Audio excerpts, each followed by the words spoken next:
What's up, and welcome back to the channel. You are listening to Ninja Knight, and this is Chatterbox 30. I just wanted to say something from the off. Chatterbox is going to be no more as of next week.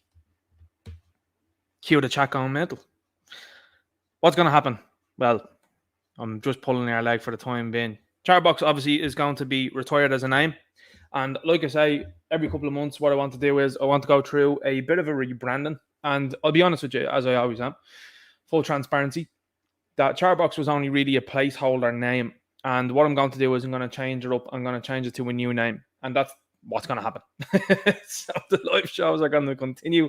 Everything is going to continue as is, but it's just going to change name of the stream. And the reason for that is the name that I'm changing to is probably something that's more, I would say, probably analytic friendly. And that's the way I'm looking at things now. I'm looking at things like that because over the last couple of weeks and indeed months, I'm seeing what works and what doesn't work. And I'm seeing what videos make ground and what videos don't make ground. And I think even with the streams are doing brilliant. And I have to say thanks very much to everybody that's watching live. Thanks to everybody that is watching in the replays as well. I mean, last week's stream got serious numbers for being on a Thursday, even live at the time. So I'm very impressed and very happy about that. So thank you very much. What I'm going to do is I'm going to change it up, though, and I'm going to change the name starting next week. Now, that's going to coincide as well. I know I've been talking about it for a long time. You see, the thing was, part and parcel of the change now is to come down to the podcast side of things. So I told you I was going to be doing an audio version of it that was going to go up on different platforms also. And I'll be honest, as I said, as always, the Chatterbox name was only ever meant as a placeholder. It was never meant as like a permanent fixture. As you know, this started off as the Ninja Knight show. I felt that was too big, obviously, in terms of like the amount of words that were in it. I think this next name is going to be very easy. It's going to be very analytic friendly, and it's going to be something then that hopefully it'll take off itself. So bear with me on this. This is what the channel is about. It's about change, maneuvering, growing pains, I suppose. And these are the things that you just have to do in this sort of circuit, because look, what we're seeing now is we're starting to see more people that are wholly interested in what's going on. And I just want to make it as easy as possible for these people to search up what's going on. Like even the channel name, I'll be honest again, Ninja Knight, you'll get people that are out there that is like 2 words. It's, which night is it? Knight? Is it Night? Things that I didn't think of, I suppose, at the time when I was making the channel, because I didn't think the channel was going to go the way it has done, which is nearly 6,000 subscribers now at this stage. That's absolutely unbelievable. Thank you very much. Very much so. Appreciate that. And a high amount of likes to dislikes ratio. I mean, my channel is over 96%. I think the last time I looked, of likes to dislikes. That's insane, considering some of these videos have, in the hundreds of likes now at this stage of the game. You would think that there would be an opposition to that, but there isn't. There's a lot of people that are feeling the same way, and they're like, I really like what this guy is saying. So, like I said, I really appreciate that.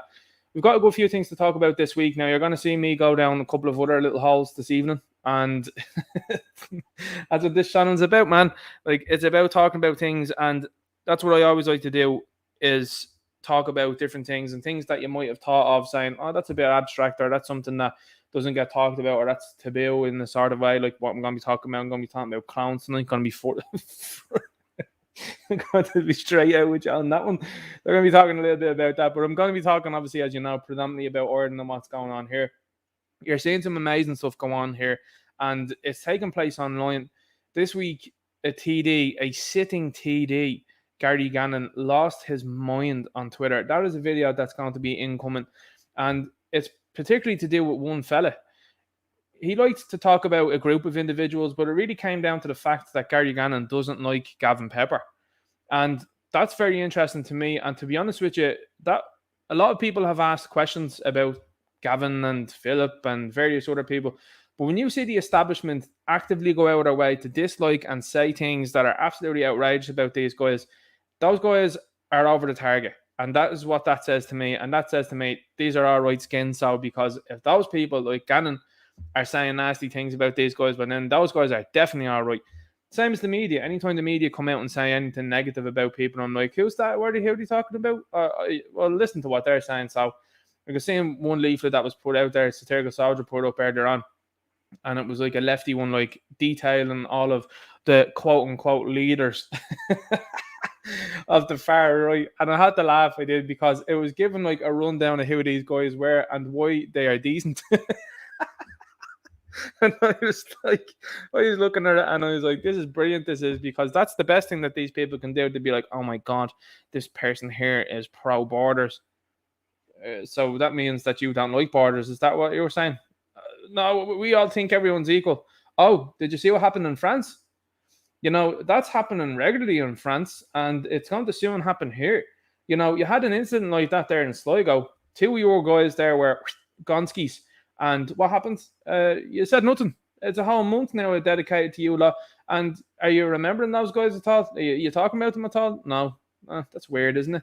That's very strange. You see, that would impact the fact that the same people want to cheer when there's certain festivals and they're hosted in Croke Park, for example, during the year, and one of their guys is made a diversity coach in the GAA. See, that all is at loggerheads with each other. So that's interesting. These things are about to get, very interesting. But as I was talking about with a couple of people during the week, the France incidents, if you're not aware of it, I'll talk about it this evening. Obviously, you'll have to dance around certain subjects, as you know. But the bottom line is this. A lot of people online all came to the same conclusion, particularly the lads, which was, if that was in my presence, no further comment, is what a lot of these guys said. Now, that wasn't what, say, for example, Andrew Tate said. Andrew Tate actually said what he would do, and a lot of people said, yeah, have a bit of that, like that. So that's interesting to see. It's also fantastic to see Elon Musk doing interviews. he's doing more interviews. That's absolutely taking the mainstream media out of their comfort zone and is showing and exposing them. Andrew Tate did an interview there last week. I know some people like him and some people don't like him. I get that. You understand that. But a lot of that, again, is to come down to some of the things that he's saying is being misinterpreted, and some of the jokes that he's telling is being written down in black and white. And of course, then there's no tone and there's no suggestion or anything like that when a joke is written down. Of course, a lot of jokes look bad when you write them in black and white, according to these people. You know me, I really couldn't care what people say in general. Obviously, legal consent and adults, if they're starting to talk about certain other things, you know what I think about that. So he filmed the entirety of the interview that he had set up. Well, not that he had set up, I suppose. The BBC had set up with him. And they put out a piece, and within 24 hours, they deleted it because he put out the unedited video of what actually happened and totally took them out. So that's Elon Musk and Andrew Tate in the space of about 2 to 3 months that have totally discredited the BBC. Now, this comes at the same time that you're seeing a major institution like it now starting to panic about what they're going to do with Philip Schofield. These people are out there going, what do we do? Well, we're interviewing him and Philip is looking sad. But at the same time, we're harbouring a guy now that most people know what's up there. That's bad news. And you're trying to make people feel sorry for him. You're going down the wrong route there, guys. And it's very interesting to see that. And this is just a worldwide comment, I suppose, because this stuff is all obviously linked in with what we're talking about. So I'll jump into the chat and I'll say hello. We've about 100 people in here now at this moment in time. Great to see you here. Derek McManus is in here straight away, which I really appreciate. Well, obviously, we have Sean Mack in here first here at 7 o'clock. Says, good evening, Ninja. Derek McManus says, good evening, everyone. Hope you're well today. Remember to like, share, and subscribe, please. Thanks very much. Derek McManus also says, if you have a question or comments for our host, please use @NinjaKnight in the chat. That is always very much so appreciated. It makes my job easier as I'm scrolling through the comments at the end. Derek McManus says, Ninja Knight drinking game. Every time our host says allegedly, speculatively, or mentions his L-boy, take a drink. Good luck, folks. I don't promote any of that. I disavow. Anyway, Richard McKevitt says, evening, lads. Hope you're all well. Evening, Ninja, and on the chat. Manuel Godson says he's having coffee. It's good to hear that. Triple H says, how is everyone on this sunny day? It's great. It's good. People are talking about what's going on in France here in the chat. It's good to see that. I think it's nice to see people sort of aware of it. Some people are not aware of it. And so I'll tell you what, lads, it's going to get hot from here on out. Toby's in here, says, Ninja Knight, how's things, brother? Hope you're all well. Hope things are well with you. Here I am talking as if I'm like a politician going, making fumbles going on here. Jay says, hey, Ninja, and all. Mick O'Keefe's in here, puts out the eyes. How's things? Mick O'Keefe's been doing super work. You have a couple of videos here tonight now as well that I'm showing that the lads have shared. And in fairness, Mick O'Keefe's, his whole Twitter outlook now has been absolutely phenomenal. Like, I have to be honest with you guys, his Twitter has been unbelievable. Him and Toby, they have been doing amazing things when it comes to Twitter. These guys are getting seen by millions. Like Mick O'Keefe there last week, I think, and now Mick is in the chat now and he'll say to me, and quote the exact number. What was it, Mick, that you put up there, something there, and it got 1 million odd views, was it? Like, or was it 2 million? It was something outrageous. Like, and it's honing in on what's going on here in Ireland, and that's hugely important. And you've got some big voices that are out there that are talking about it also. Talk about the cow situation here tonight. And when I say cow situation, they're looking to cull cows there. And a lot of the online commentators are like, this is insane. And everyone's like, yeah, no, we agree. But it's up to us to sort out that problem. It's up to us to say, hang on here, you need to get in touch with the farmers and tell them, bad idea, lads. 20 grand a cow sounds great now. But these people are going to be importing beef from Brazil under the pretense that it's for climate change. Like, this is where we're at here. We're at this moment in time where you have people seriously standing up in the dot saying, we're going to stop you from, having cows because the methane and CO2 from their burps and their farts are really, really bad for the atmosphere. Okay, well, what's the alternative then? We're actually going to fly beef in from Brazil. How far away is Brazil? Like, this is the stupidity which you're dealing with. Now, as I said before, and I keep saying it, this generation, my generation, and I know some people that are of an older generation, I'd say, hang on, Ninja, I'm wide to what's going on here too. I agree with you. But my generation ain't got nothing to do with the likes of RTE or Virgin Media or anything like that. Of course, you've got a couple of idiots that like to be part of the Clap and Seal Brigade and go, I was watching the late there on Friday night. It was great. It was. Yeah. I did see Michael D. Higgins. And oh, yeah, it's great. Have me Michael D. T. Cozy I have. You are part of the problem and you are far too gone. But what I always say to people is, to hold out hope is, just show them one thing that will unlock their minds and say to them, look at what's going on over here and see what happens.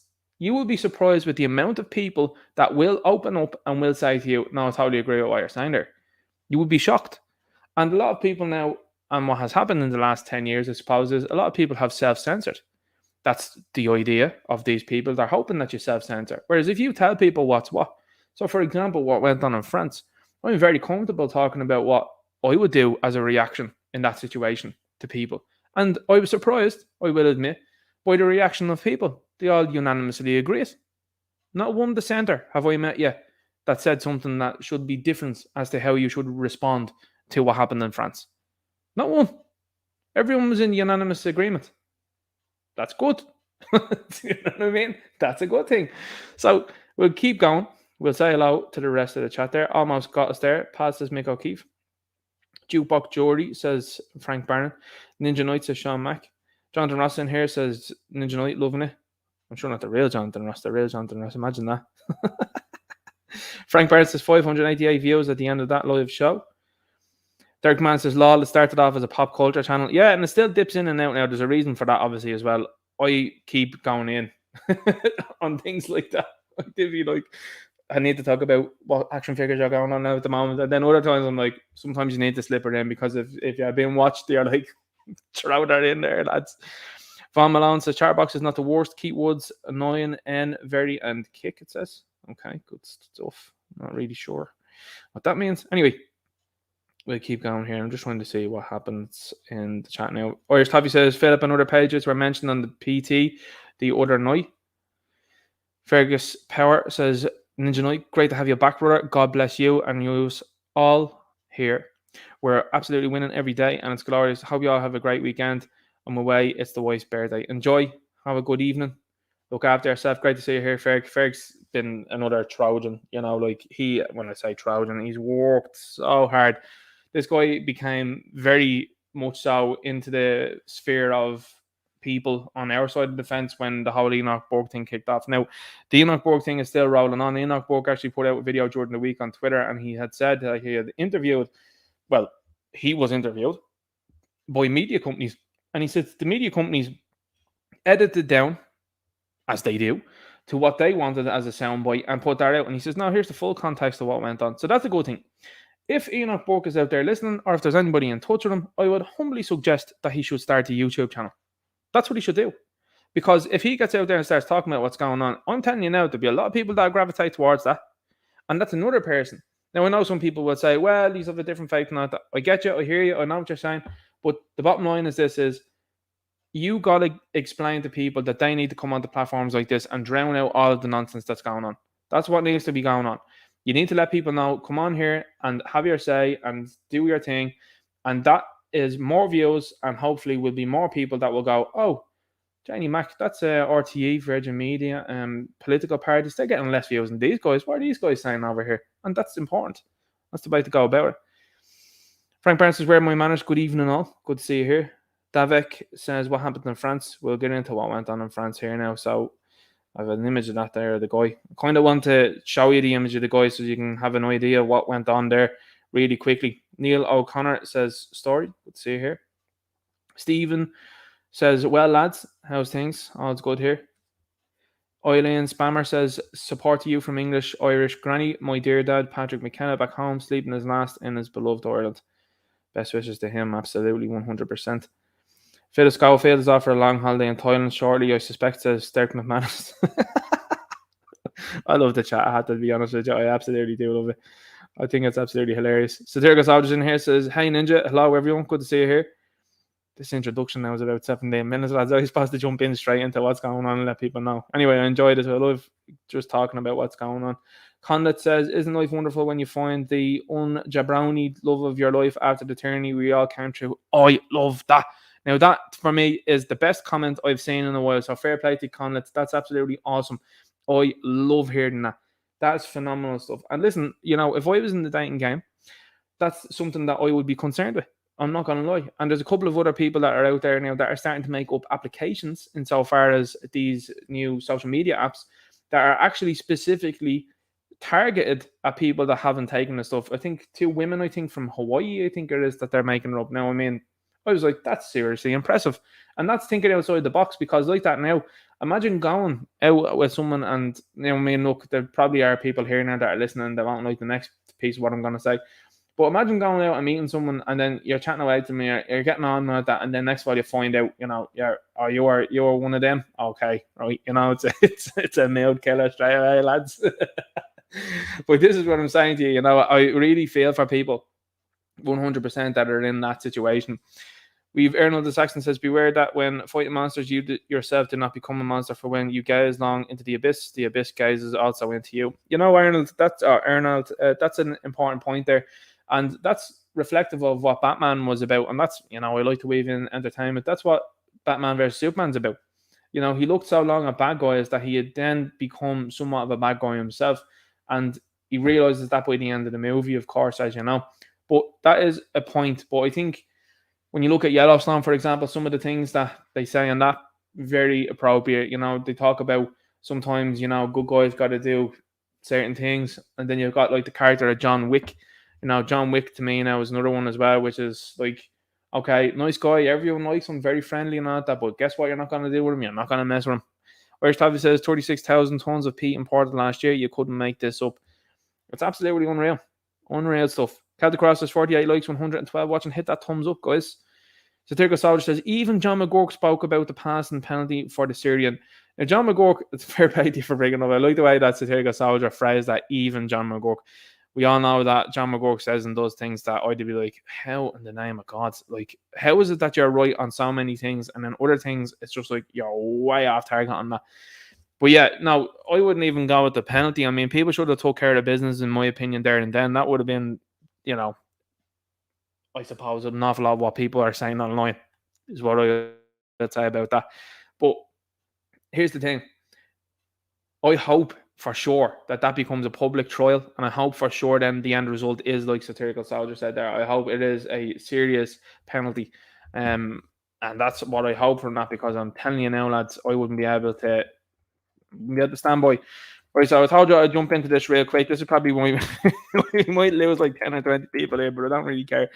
This is something that I'm going to talk about tonight on tonight's show. Insofar as there's another article that I have that actually proves what's going on. I was listening to a couple of tunes during the week, and Tom MacDonald, if you haven't heard of him, very famous rapper now, independent rapper, fantastic he is.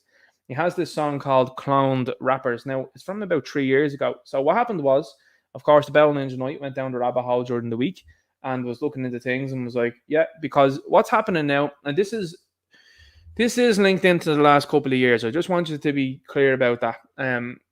When you have people like Damar Hamlin, for example, and people are looking at him like, not sure. John Fetterman, another one, they're like, not sure. Joe Biden, another one, not sure. And now Eminem. All of these people seem to espouse the same stuff. And it goes, well, really flies in the face of what these people have said before. Look at some of the old clips of Joe Biden and see what he's saying back in the 70s and 80s. Completely different things to what he's saying now. Now, I know people that say, well, that's growth and change and all this sort of stuff. I get that. But you don't radically shift your entire identity like that. Nobody does that. Unless, I suppose, there's probably a very serious reason as to why. But these amount of people that have done this, it just doesn't add up. And I was talking about this with a couple of people during the week, and a couple of people had mentioned Beyonce to me. Now, I'm not talking about people. You see, here's the thing. People say this is a conspiracy theory, and you're listening to all sorts of conspiracy theories. Listen, I'll entertain anything. Because I think we should just have conversations and go, you think the earth is flat? Cool. Why do you think that? Let's hear about that. You think that oil and petrol is going to be infinite? Why do you think that? Why do you think that these people keep telling you that the oil and petrol is going to run out? How come that these people have been wrong for like decades now, are still being published and being listened to about the climate? What's the story about that? What's the story the planes that are in the sky that are playing X's and O's? Did you see that one? Yeah, that's definitely not a conspiracy theory. So I'm willing to entertain certain things for sure, because I'm like, well, you know what? If everyone's saying don't do that and don't listen and don't talk about that, I'm like, well, let's have a chat. I'm interested now. This has piqued my interest, and this is definitely more interesting than what you're going to talk about. You want to talk about sports ball? No, okay. I want to talk about clowns. And that's the point of sports ball. Sports ball is supposed to make you think of that. So if you'll remember a movie, and I'm going to suggest this movie for you to watch now. I think it came out in the early 90s, maybe even the early 2000s. It's called The Sixth Day, and stars Arnold Schwarzenegger. Now, if you haven't seen that movie, check that movie out, because that pretty much, in my view, details kind of what's going on now at the moment. And as you know, what Hollywood likes to do, and the entertainment industry as a whole, is they like to seed information, and they'll do it decades in advance of what they're going to do. I mean, people will talk about the likes of the Matrix, and they'll say, well, that was in the 90s as well, and an awful lot of that now has started to become true. Look at Idiocracy, for example. People say, oh, that movie came out and made a mockery of what's currently going on and being accepted right now in this moment in time. And to me, the likes of The Sixth Day, you've got Attack of the Clones. Look how far back George Lucas was thinking, by the way, in the 70s, wasn't it, when Star Wars came out? And they talk about the Clone Wars. Like, now, I know that clones isn't a new thing, and then you've got the Spider-Man saga then with the clones and various other things that have things to do with this. But you look at Eminem, for example, and no artist, in my opinion, has had a greater shift in the type of personality, and things he says than Eminem. I remember when I was a young lad and the old boy came home. Now, that's one there, derping man, to be like, drink, sip, lads. That would be one that I'll never forget. Because I remember when the old lad came home, Eminem burst onto the scene and the music was played. Now, much to my mother's chagrin, because she was like, I don't like the lyrics. The lyrics are really out there, and I don't like the way this guy is using language and saying words and stuff like that. And now, some of it, the beats and like that, you'd have a laugh about, and she'd say, oh, it doesn't sound that bad. But this guy used to say words and say things that just fell off the edge of a cliff by about 2006. And remember what happened in and around then. He had some sort of issue and he went to hospital. And then since then, he hasn't rapped the same. He hasn't said things the same way. And he's actually self-censored and censored other things that he's done and said. Like Eminem's style, just for an example, and this is why I'm talking about this, is his style is completely different to an awful lot of rappers that are out there. So much so that he's mocked it before. But his original style was very difficult to imitate. That high-pitched voice. You know, I suppose the real Slim Shady now is looking more appropriate than ever. But like, you have people now, just average Joes, that are able to take him off his current style. I was walking down the parkway, just said no way. And I said I was going to go day. And I wasn't going to go gay. Like, this is the type of way he raps now. And you're looking at it and you're like, that's a totally different flow. And it sounds weird in comparison to what he has done before. You listen to Lose Yourself, and that is a completely different dude. I don't care what anyone says. Now, you think about the amount of artists that are out there, and sure, there are artists that change how they sound, and I'm sure loads of people in the chat will be able to name them. They have to say, oh, yeah, no, this guy changed from what he sung like earlier on to this, that, and the other. But nobody has had a bigger change than this guy. So here's the theory. The theory claims that the famous rapper actually went away in 2006 and has been replaced by a lookalike. This comes after many noticeable changes in appearance, music style, lyrics, etc. There's also another theory that he was cloned and his bone samples were used to create another clone. So as you can see here, that's not the same dude. Now I know people that say, "Oh, that's plastic surgery and all that," but I just put this image up and just for the laugh, people will go, "Well, Eminem was on all sorts, and that's definitely affected him." What about this guy? This guy was notorious. This fella, he told you he was on a certain door not too long ago and turned his life around. The same guy. This is the same dude. That doesn't look like the same dude. Think of another image here that I'm going to show you. That's not the same guy. That's not the same dude at all.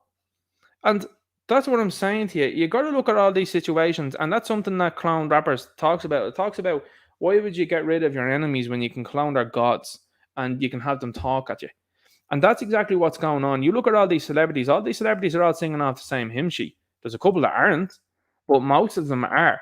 And what does that say to you? Well, it says to you that the lack of diverse opinion, and when I say diverse, I use that word accurately, not the way the likes of the left like to use it. When you have no opinion that is being challenged, you look at what happened to Gina Carano, for example, and then you look at what these people are promoting, it's off the wall. And I'm sure that Eminem would have been the type of guy to call out what's going on right here, right now. Instead, he's looking the other way. He's not doing any lyrics about it. Nothing.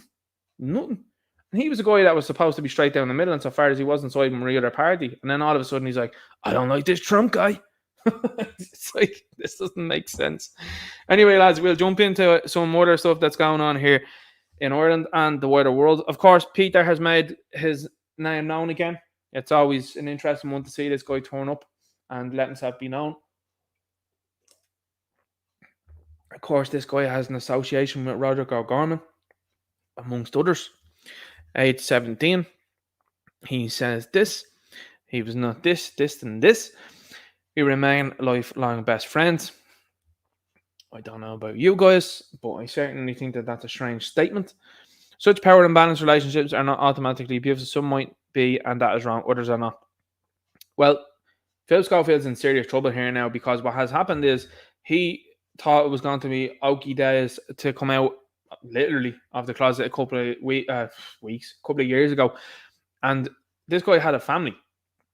So if you were able to keep up that lie for that long, like Ricky Martin, and then you end up doing this, what else are you up to?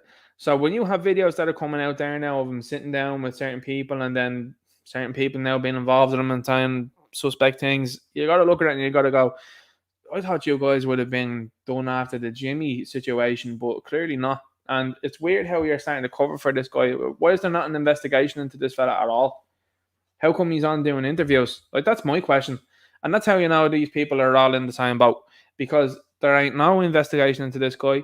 There was nobody arrested after the whole Maxwell House, we shall say, trial. Jeffrey's booking on that. Nobody arrested. So you're like, okay, well, there must be some serious names on that.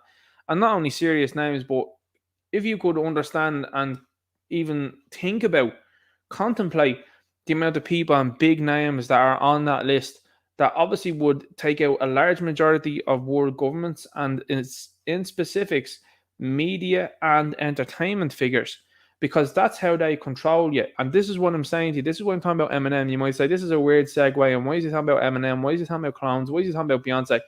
The point is that a lot of these people engage in telling their fans and engaging in groupthink by saying, you guys should dislike this and you guys should like this. And loads of people like little drones just go, yes, we should.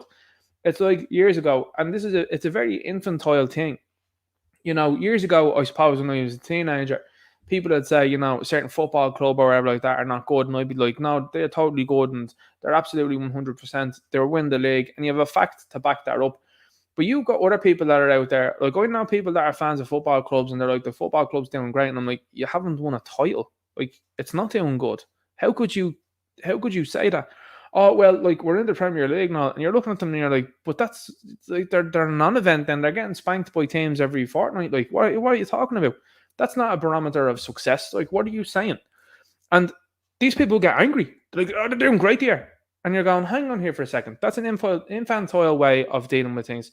And you're getting super aggressive about something that doesn't need to be being aggressive for, because these guys don't know you. This football club doesn't know you. And that's what's happened as well over the last couple of years in particular. People have fallen off from sports ball because, like, that club don't know me. They wouldn't look after me at all. And the wide and large majority of the world are the same. You know, you look at jobs nowadays, people couldn't care less about jobs. They just go in and they turn up and they do their bit and they go home, because they're like, well, the job will just replace me tomorrow. And that's what a lot of people and how they feel like. You got a lot of people, and I've had a lot of people hit me up over the last couple of weeks, and they're like, the media are starting to spin up this ideology that there's a shortage of teachers. And I get hit up all the time about this, and people are like, that's a lie. There's no such thing. It's an absolute spoof is what these people are saying. People are being turned away from jobs that would be easy for them to go to, and certainly for them to be employed by people, and they're being turned away. And then you've got the other stuff that's going on, which is people going out of the country then into other places then because they're offering better money. And then you've got then these unions then with the goal there to come out and say, oh, guys, guess what? We haven't got enough members. Look at the Garda Síochána union now. They're starting to panic. They're like, oh, guys, we're starting to lose recruits. Same thing there. I get hurt up now and again, as I always say, again, by people that are like going and being recruits for Garda Síochána and drop out. People that have only lasted in the recruitment stage and said, I'm out here, I don't want anything to do with this. I had a guy that messaged me last week and was like, I got in there, I was there for a couple of weeks and said, no, not for me. Nonsense. And that's what's going on now. People are walking away because they're like, am I going to put up with that? Am I willing to put up with that? And not only that, then, when you get into these services, a lot of these people decide to me, is that you're just totally and consistently screwed over. Just constantly screwed over. So a lot of people now are looking the other way and they're saying, okay, and that's where you're starting to see now a big panic from governments and media corporations when people are looking at the likes of trades. You have the media in the last week or so that are talking about, hey guys, we don't have enough tradesmen in the country. I'll tell you what to do. How about you upskill people that are interested in doing that and have more people here rather than importing more people? Bad idea. So that's what a lot of what's going on too. And in the same time, they're all bombarding you with this sort of stuff here. Nonsense. To fight climate change, Ireland may slaughter 200,000 cows. Ashley St. Clair says the push to end life of both animals and humans in the name of climate activism is fundamentally evil. Ireland looking to get rid of 200,000 cows to fight climate change. And Elon chimed in on this. Like, look at that, 590,000 or 93,000 views. That's a savage amount of people to be looking at what this guy is saying and like, the rich man is right. And Tucker Carlson as well too. I think he had something like 52 million. No, it wasn't. That's a lie. He had 99 million views, I think, in 24 hours on Twitter with his first show. Just think about that. The major networks in America can't cross 2 million. Now, has that got something to do with a suppression within their own system? I would suggest yes, it does. Because you talk to most people here in Ireland and you say to them, who's Tucker Carlson? And they go, oh yeah, I don't know who that is. Now, I know who it is because you've gone looking for him or someone else within our circle has recommended him. Same with me. People will only know who I am from the fact of being recommended by someone else. Someone else go, oh, here, have a look at this guy. Clown World Commentary. You know what I mean? But what's happening here now is on Twitter, it's starting to turn. And I have noticed as well on Twitter, the left have become really quiet on Twitter, which is a good thing. It's very good, and that's a positive time. On the flip side, I think what's going to happen, though, is it's going to be a very interesting election because, as I always like to say, whatever happens in America shakes out and it affects the rest of the world. What's happening with Russia at the moment is obviously going to shake out and affect the rest of the world. And we're just here in the middle, and you've got goofballs in government that are talking about maybe joining NATO, and you're looking at them going, you join. Like, that's how I am now with these politicians. I'm like, I tell you what to do. You go on over. I don't want no part in it, and I don't want any sort of interest in any family member of mine to go to these places. Zero. So Elon Musk says this really needs to stop.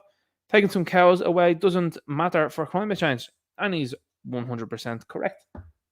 Here we have an article from Dr. Mark Tracy, and it says, our government confirms that the state intends to use cruise ship to accommodate migrants. So this is where we're at now, guys.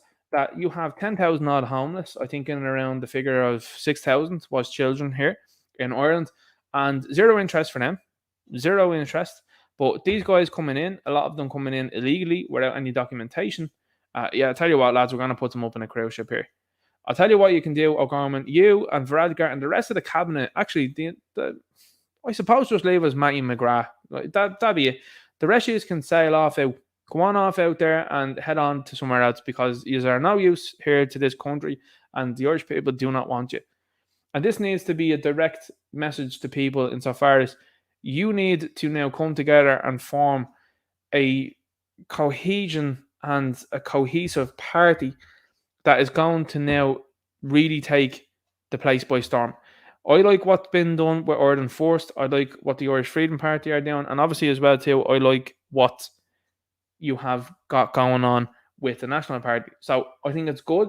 However, as I always say, I think you need to strategically come together. These three parties need to sit together and say, "Look, guys, we need to do something about this," and come together and agree on areas. That's what you need to do. You need to politically sit down, put egos and narcissism and all that sort of stuff aside. You need to take the seats off these people immediately, and you need to do it the next time something rolls around. Telling you. So really important.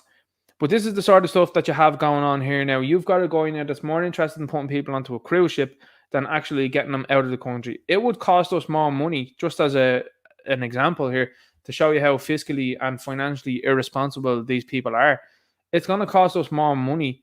Now, when I say us, this is these people now extorting you through taxes and other means of getting money to pay for this.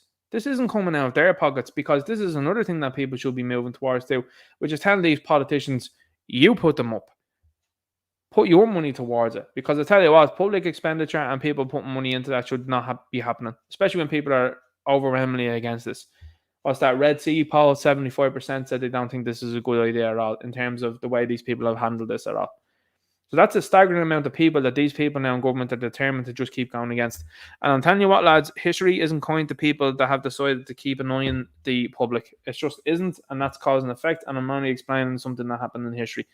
History shows that when you start to mess about and you start to do things that are really silly, and then you're telling people that they're going to be taxed into oblivion and that they're going to have no function in life, they're going to have no luxury or anything like that, and you're seeing Kelechi and Ahmed and the lads rolling into town, and they're getting all sorts they are, and they're getting freebies. Like I seen a video this evening, I think Irish Eye Media was the one that put it up on Instagram. 60 modular homes, I don't know where, I think somewhere maybe in Meath or Kildare. Disgusted me, it did. I was just like, look at this. This could have been done for our own. Still can be done for our own, but they're more interested in putting this up and putting other people from another country into them. It's absolutely disgusting. Irish Defence Forces, so fair play to Satirical Soldier, he put this one up. The Irish Defence Forces has responsibility to create a working environment in which differences are respected and all personnel are valued. It's all of this nonsense as well. Like, you see, here's the thing. If you're a nationalist patriot and you're someone that's interested in republicanism or anything like that, you're then labelled far right. So everyone isn't respected and valued. People that disagreed with the mask nonsense over the last couple of years weren't respected and valued. In fact, they were bullied and harassed. That's what went on. So all of these people that try and tell you and say to you, oh yeah, no, we're totally about inclusion and listening to everyone diversity. No, you aren't. No, you aren't. You are a sheep. You're an order follower. You're a dangerous individual is what you are. Because you are the same person that is out there spreading this, oh my God, guys, look at the birds and the bees and look at how flowery things are. You were the same person that was running around after people saying, put the mask on. Doesn't make sense. Following recommendations from the Commission on the Defence Force and the IRG report today saw the launch of the new Gettr. There's only two of those, by the way. These people are going to probably try and tell you there's more than that, are they? Diversity and unconscious bias training program. Unconscious bias is this nonsense, by the way, that they want to just keep putting towards white people. Oh my God, you've unconscious bias around these people. Ask them what they think about white people. How about that? See what they come back to you with. See what sort of unconscious bias they have. In fact, see what type of bias they have, because I'm telling you what, 9 times out of 10 they'll actually tell you. And these people are flippantly doing this, by the way, out here now in several Defence Forces locations. So here's what's going to go on. Paddy is going to be replaced by Mrs. Doubtfire. Kalechi, Ahmed, and all that. Great stuff, lads. And then the 4 foot young ones that are going to be in there, that are going to be like, I'm here and I'm very interested in doing hair and nails, and I'm just here now, and this is great for my career now. And you're looking at it and you're going, this is a mockery of the whole situation. You see, as I keep saying to people, reality starts to bite and hit home when real situations happen. All of these situations of gender identity and bias and all this sort of nonsense as well, you had to have a look at what went on in the likes of Afghanistan, right? What happened in Afghanistan? The American military over the last while have become totally dependent on this sort of stuff and were told to leave Afghanistan. What immediately happened after that?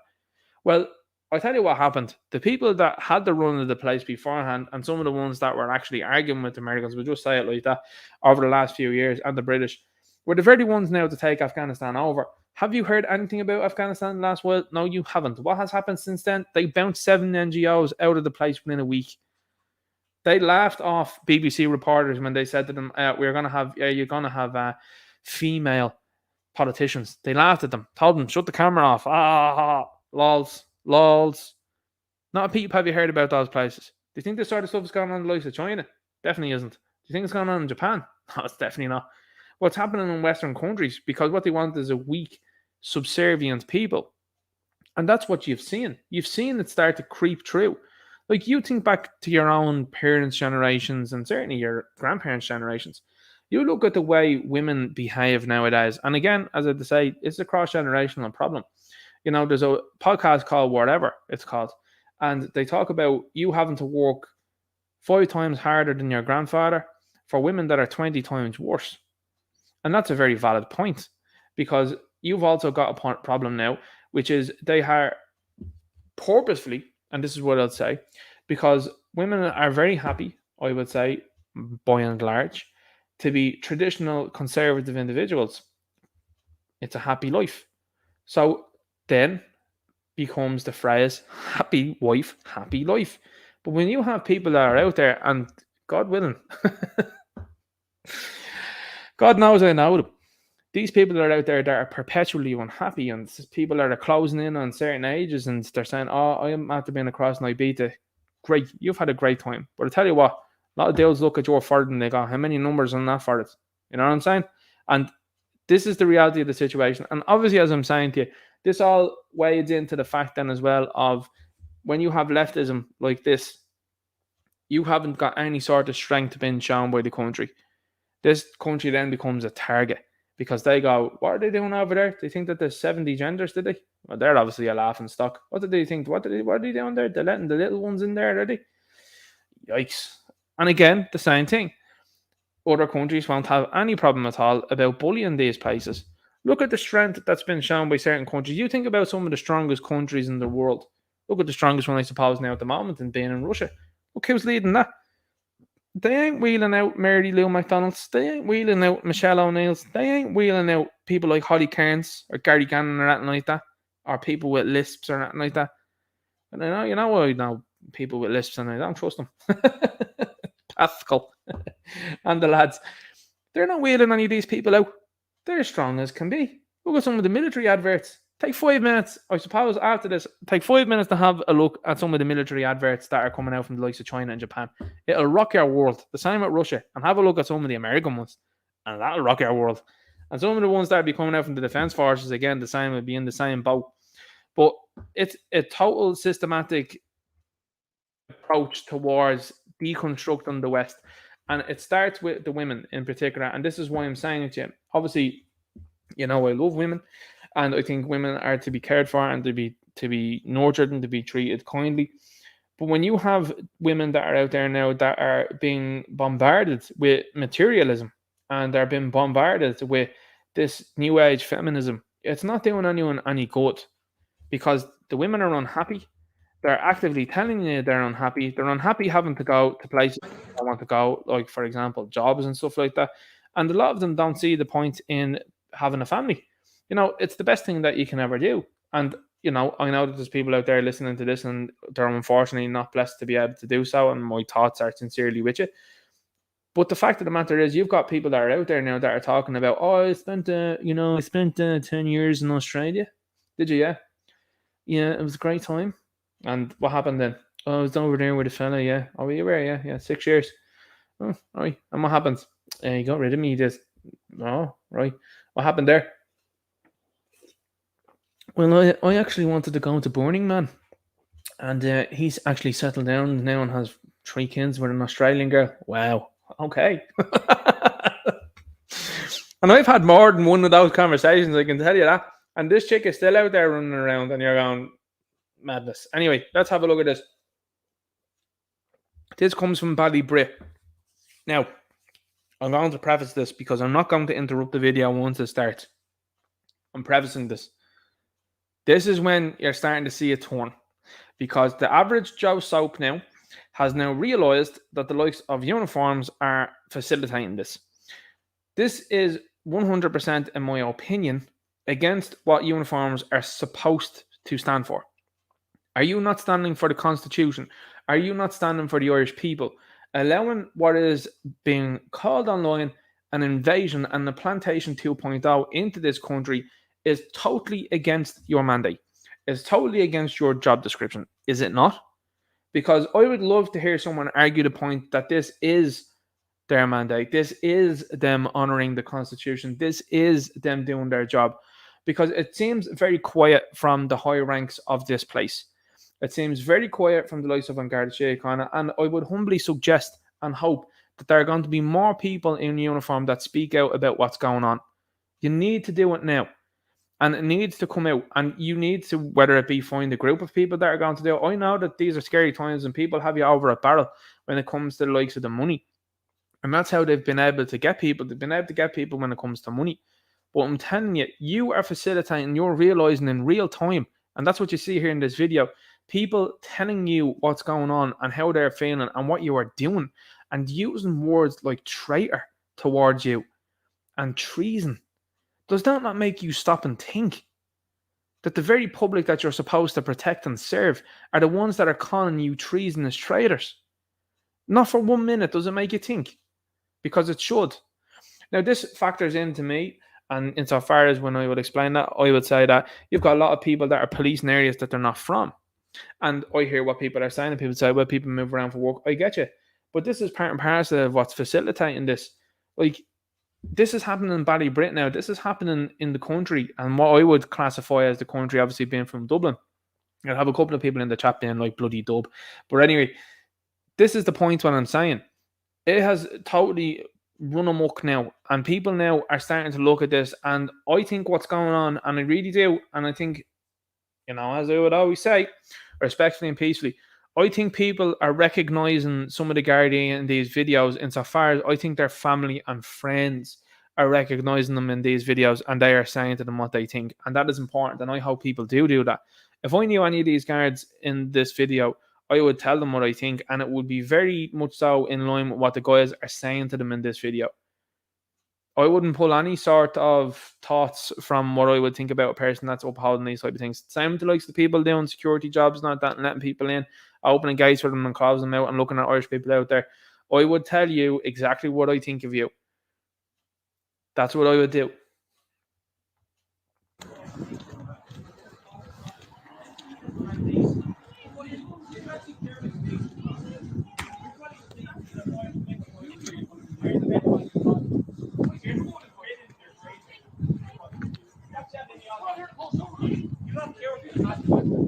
Women and children will be preyed upon by the people.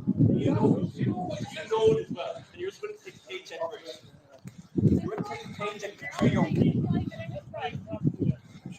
Private property. You don't care what's going to happen. It's going to come to every community in Ireland. You're planned by all around the country, even the rural little homes of students. And you know that women and children will be preyed upon by the people. You know what is wrong with. You know it. In your heart and soul, boy. You know you actually care. I know you can't give your opinion, but You actually join the guardianship on the wrong. You think you're going to be planted to communities like this. Do you know what I mean? Why are all of you here to let these men in? Refugees or asylum seekers. They're all males. You know, boys, they're not asylum. Leaving their women behind them in their own That's country. a fact, boys. Yeah, that's the asylum 100% seekers. boys. You know well what you're doing. You know what you're betraying your people. You know well all the country. 75% that they're against this. 75% of the country is only Irish. So basically all Irish people are against this. You're betraying us. What's it all about? You know what I mean? Like, How do you actually You'll be the one dealing with the trouble once it kicks off. seriously? No, and we'll kick off. Like, this is going to kick what off. you're doing. Look, this look at the This is sweetest, all on sweetest you. fucking All on person you. said. It's not And what everyone's going to remember this here. as well. Everyone's going to remember this. It's what's going to happen, boys, with this? I'm trying to look Ours is a very small place. Everyone knows the community. You're going to be going to shops and people want to service. You're going to get hated by your own people.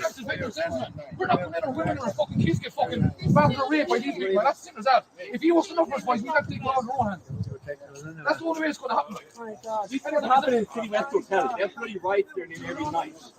Do you know what I'm saying? Like, You see all the abduction events are happening around Dublin. Do you know what I mean? Like, it's one of those things when your fucking kids like fucking dance over. You actually care that women and children are going to get raped because of this? You actually care? You sit there with your hands behind your back saying, "Oh, I'm innocent." No, you're not innocent. You're as guilty as the politicians in Leinster House, the trained Irish people. All this is on your hands. These people are glorious, man. Do you know what I mean? They don't give a fuck about the country, man. So don't tell me I'm just doing my job. It's your job to train Irish people.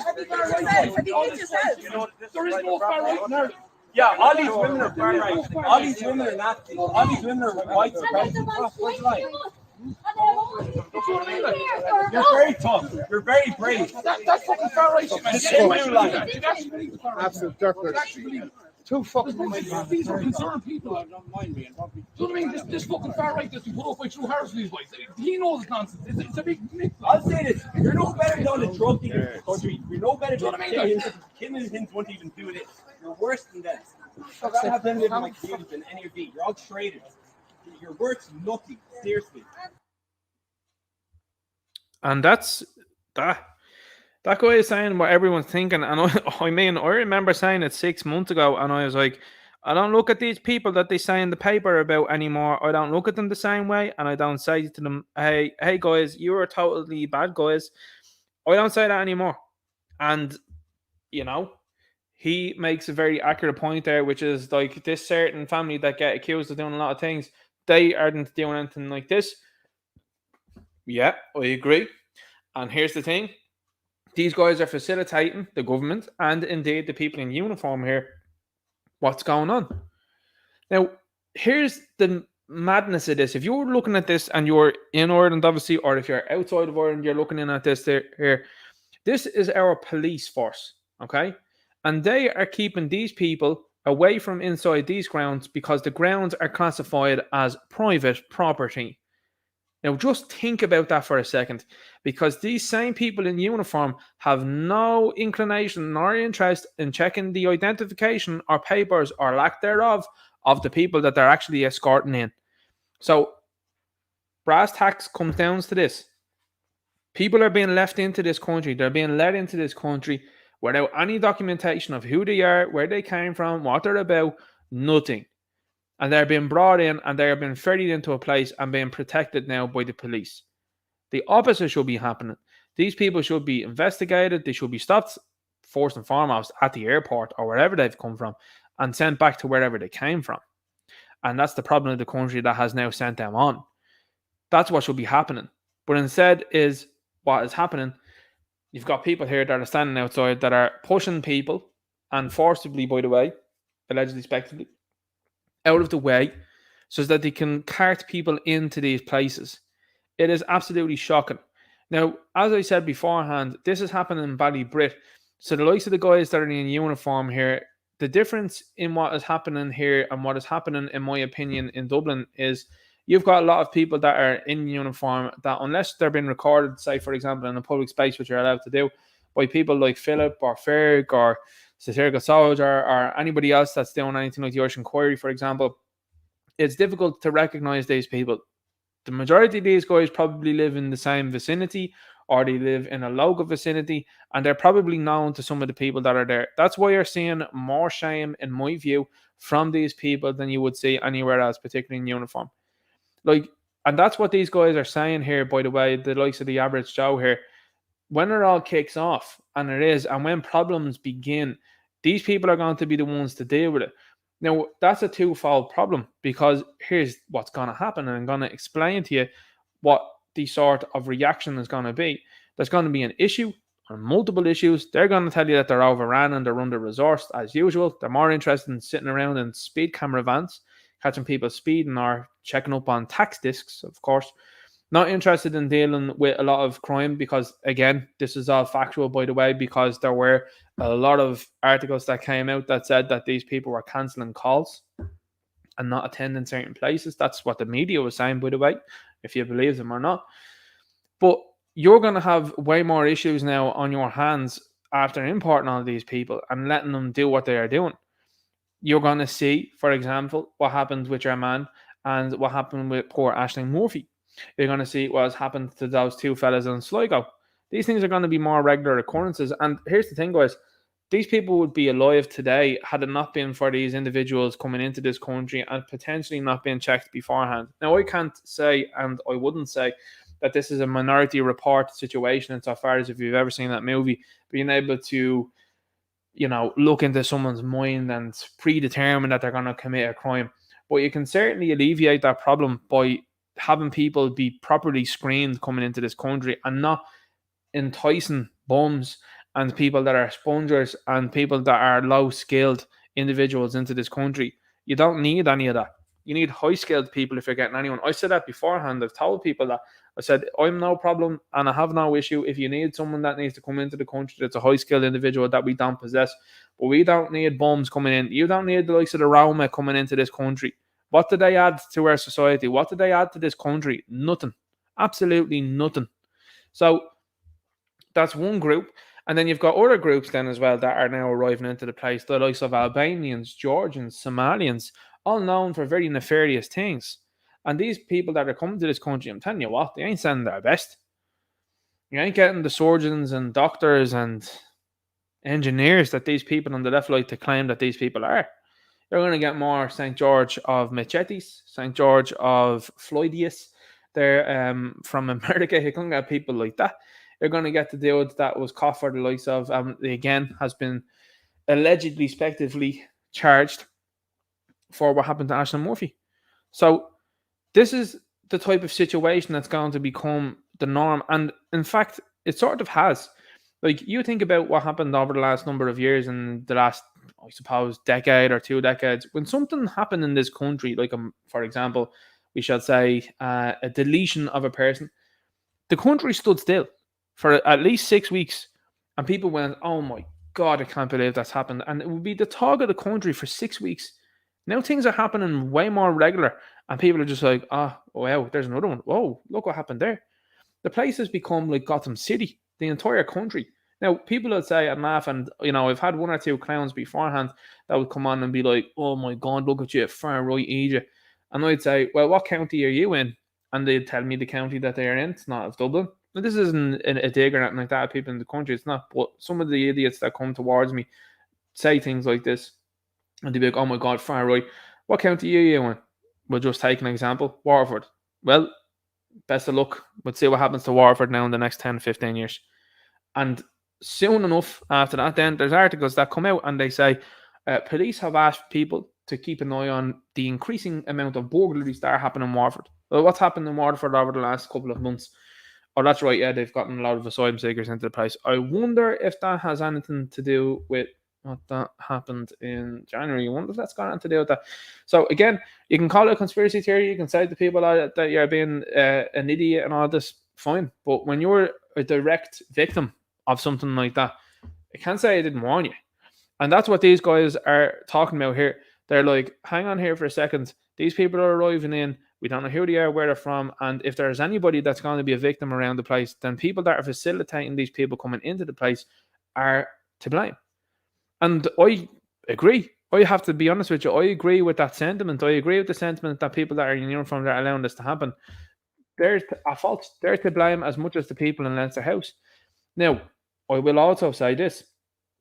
The people that are in uniform do share the blame with the people in Leinster House. But let's remember that between all of these problems that are going on, whether it be the constant and consistent attempt by these people to, how shall we say, to try and speak to your children and try and change them and alter them, we shall say. Not only that then, but to put them in danger. That is the direct fault of the politicians of this country. And the people in uniform, I agree, to an extent, are to blame because they haven't halted this. They should have all been halted when the sniffle stuff was going on. There's enough people there in uniform that knew exactly what was going on, because nobody gets haircuts in the station if they think that this stuff is super duper serious. Nobody walks around town and takes beer off people and tells them to get out of the place because they're there more than 15 minutes. Nobody that thinks this stuff is super duper serious. Nobody puts on riot gear in the middle of the city centre and walks around it and tries to batten people and hit people with shields because they're out having a few drinks and because Tony Holohan and the government said the sniffles are very, very dangerous and we need to get people away from having a good time. Like, you're losing the public at a rapid pace. You've lost the public and public support, and this is what I'm saying to you, it's going to affect these people financially, of course, then, and it's going to affect them career-wise then, because people aren't going to go into it, and of course, that plays into the hands then of the government. It just does. So it's a vicious circle, but just let's remember who is at the focal point of all of this, and it is the government. So that's why I'm saying to you, I'm someone that believes in law and order, I'm someone that supports law and order, and it is now high time that you people in uniform got up off your laurels and started to decide with the people. You decided to turn your backs on the people, and an awful lot of you, not all of you, by the way, I'm not painting everyone with the same brush, but I'm just saying people decided to turn their backs when it came to the bin charges, turn their backs when it came to the water charges, turn their backs when it came to the sniffles, and are now turning their backs when it comes to this. But here's the difference, guys. This time it's different because this has now woken up a lot of people, and when people are woken up, they're not going back to sleep. They're not going back to sleep on this one. This is a totally different animal because people are now recognizing that they are being replaced in their own country. You walk through most of the city now and you just stand and listen for 5, 10, 15 minutes. You wouldn't know what country you're in. It has lost what it is. You are outnumbered. You are hearing various different languages around you, and people that say, oh, that's great, it's multiculturalism. Well, I'll tell you what, and this is exactly what's going to happen, by the way. In the next 10 to 15 years, you're going to have ghettos. You're going to have people then that are actually going to self-segregate, because that's inevitably what happens. It happens everywhere in the world. It happened in America. It happened in the UK. It's happening in France, and it's going to happen here. People will live in predominantly certain areas. You only need to suggest an area nowadays, and people will go, I know exactly what lives in that area. That's all you need to do. And I can guarantee you this, it's not the paddy. So what we have here now is a very interesting video that has come out, and I think it's going to serve to be a very important video going forward, because I think now there's a lot of guys that are standing there that do feel shame in what they are doing.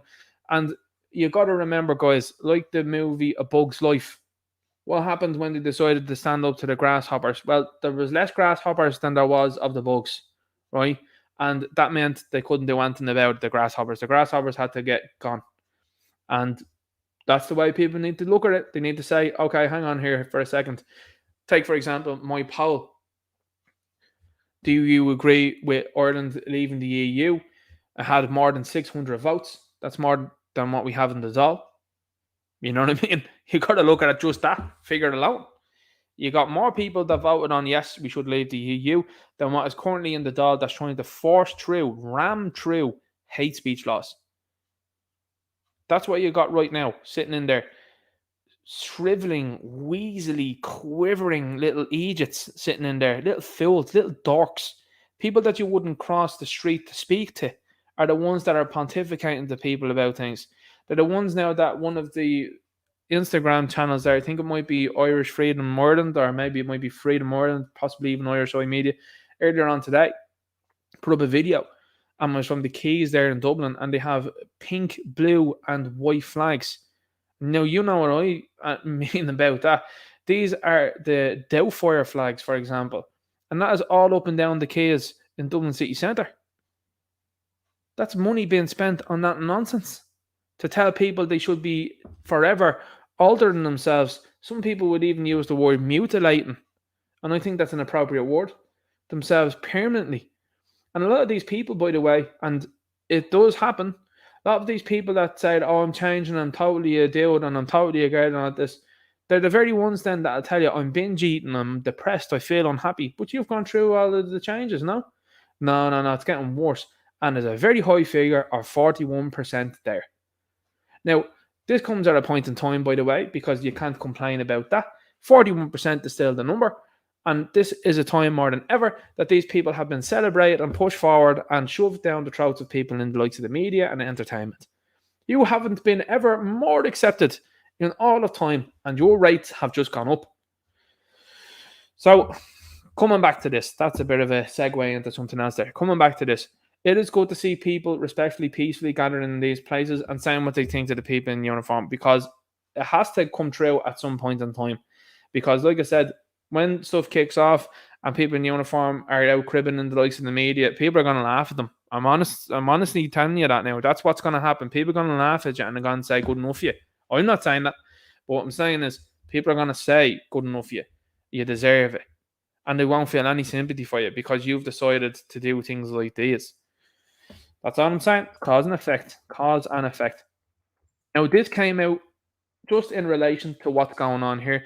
This is a fella called Derek Cleary. This fella was caught when it came to Golfgate, was stuck onto the backbenches for a while, was told he was a very naughty boy. Listen to the way this fella talks, by the way. He looks like the penguin he does from Batman. People like the entertainment references, but I'm just going to use him. He does look like the penguin from Batman and talks weird and actually is stumped and totally gazumped by Niall McConnell. This is where I got this from. I got it from Niall McConnell when I did this video. This is an absolute belter of a video because it just shows you how out of touch these people are. And again, this is someone that has been allegedly voted into the position with which he's in. Now, like I said, Golfgate was something that had been highlighted when it came to this guy. Quickly forgotten about. Swept under the carpet. Who was that? Who else is involved there? Oh yeah, there's loads of them involved there. Don't mind that. What was that Golfgate again? Oh, that was when the height of the sniffles was going on and these people rented a room. They didn't have an old hoolie. They had a great time, loads of drinks and stuff like that. Oh, really? Yeah. And what were they telling people not to do? They're telling people not to go outside the 5 kilometres, not to have more than 2 households together, whatever that meant. Nonsense. And then they were telling people, oh, you can't go and see your granny or anything like that. These people were off drinking, having a great time, and said it was all, that was all above board. They were laughing at people.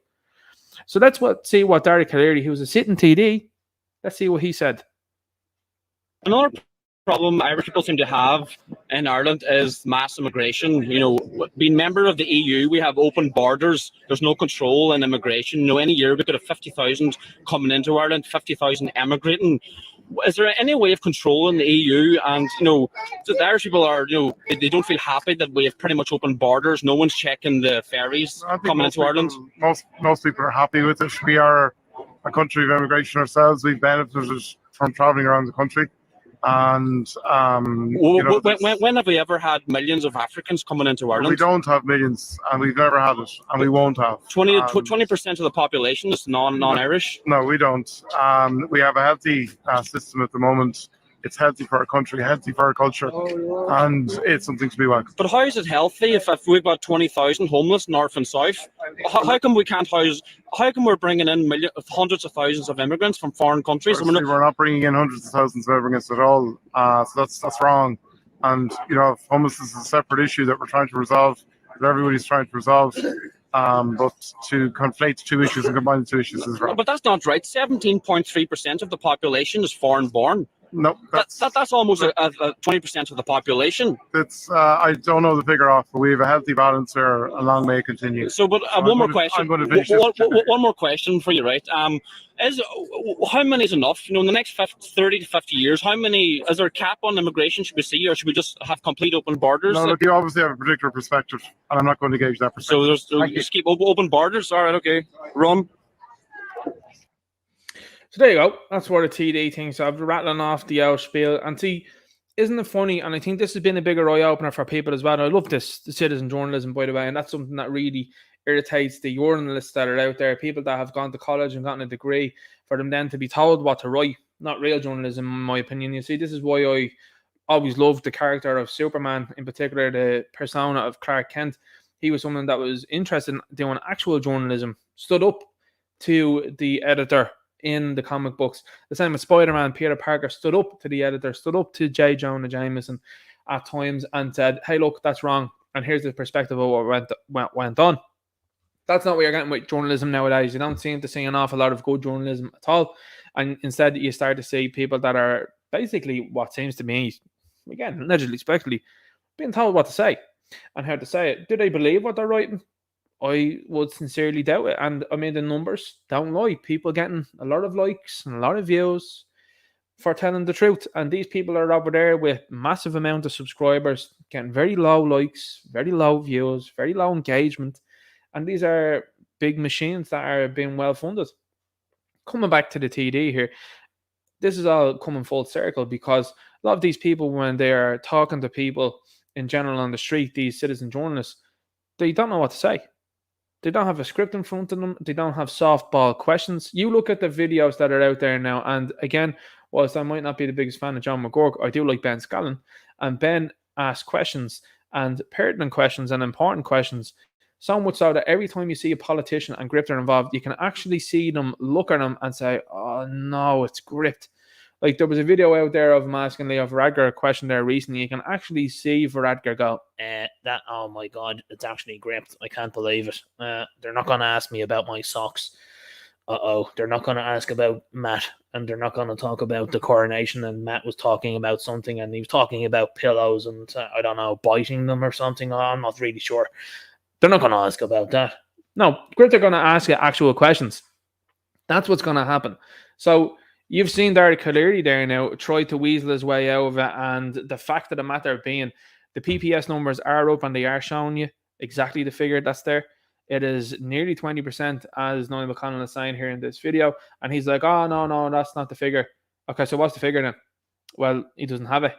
So you don't have that figure at hand. Should you not be prepared for that? How come you don't know that?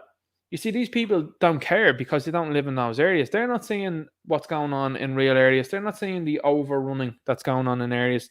They're not seeing the problems that are occurring in areas because they don't live in them.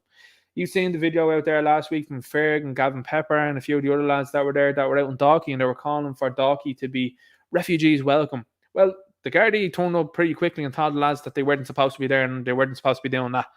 Very interesting, that one, isn't it? So, refugees welcome, home for all, but not in Dalkey. Not with Pat Kenny or anything like that, you know. So, this is showing you directly, and this is the brilliance of citizen journalism, that people are asking questions and these people are gazumped, and you are not seeing this on RTA, you're not seeing it on Virgin Media, and people are like, "Wow, I thought that politician was supposed to be a smooth operator, a smooth talker, very suave, intelligent." I mean, there you go. Owen O'Brien was supposed to be some sort of mastermind when it came to housing, couldn't answer what a woman was, just couldn't do it. And Derek Cleary here, again, like I said, that was in trouble for the golf gate. They've tried to make you forget about that, by the way. Now back on the same, and it's telling people that they're wrong and that multiculturalism is a great idea. Have you not heard what the Swedish MPs have been saying? Swedish MPs have been telling you that this is a bad idea. What happened when it happened out in City West, by the way? Even the likes of the groups that are on the left were telling you that multiculturalism doesn't work in the one area. And this guy's like, "Oh no, it's actually going to be no problem at all." You are off your bicky, mate. That's the thing. And everybody knows now what's going down. They know at this stage of the game, it's done, it's over with, and the government are caught now. So how are things going to happen from here on out? I think people need to be making a move towards gaining the seats of these people, take seats off the likes of Derek Cleary. I know people would say that's difficult to do. I don't think so. When you're saying between 8 and 10,000 people voting for these people, and that's how they're getting in and how they're running the show, I think that's entirely beatable. I really, really do. Let's have a look at some of this stuff here as well, because, you know, I like to drop in the own memes as well, so you want to have a bit of a laugh, a bit of a palate cleanser sometimes. Turn back, something has gone wrong.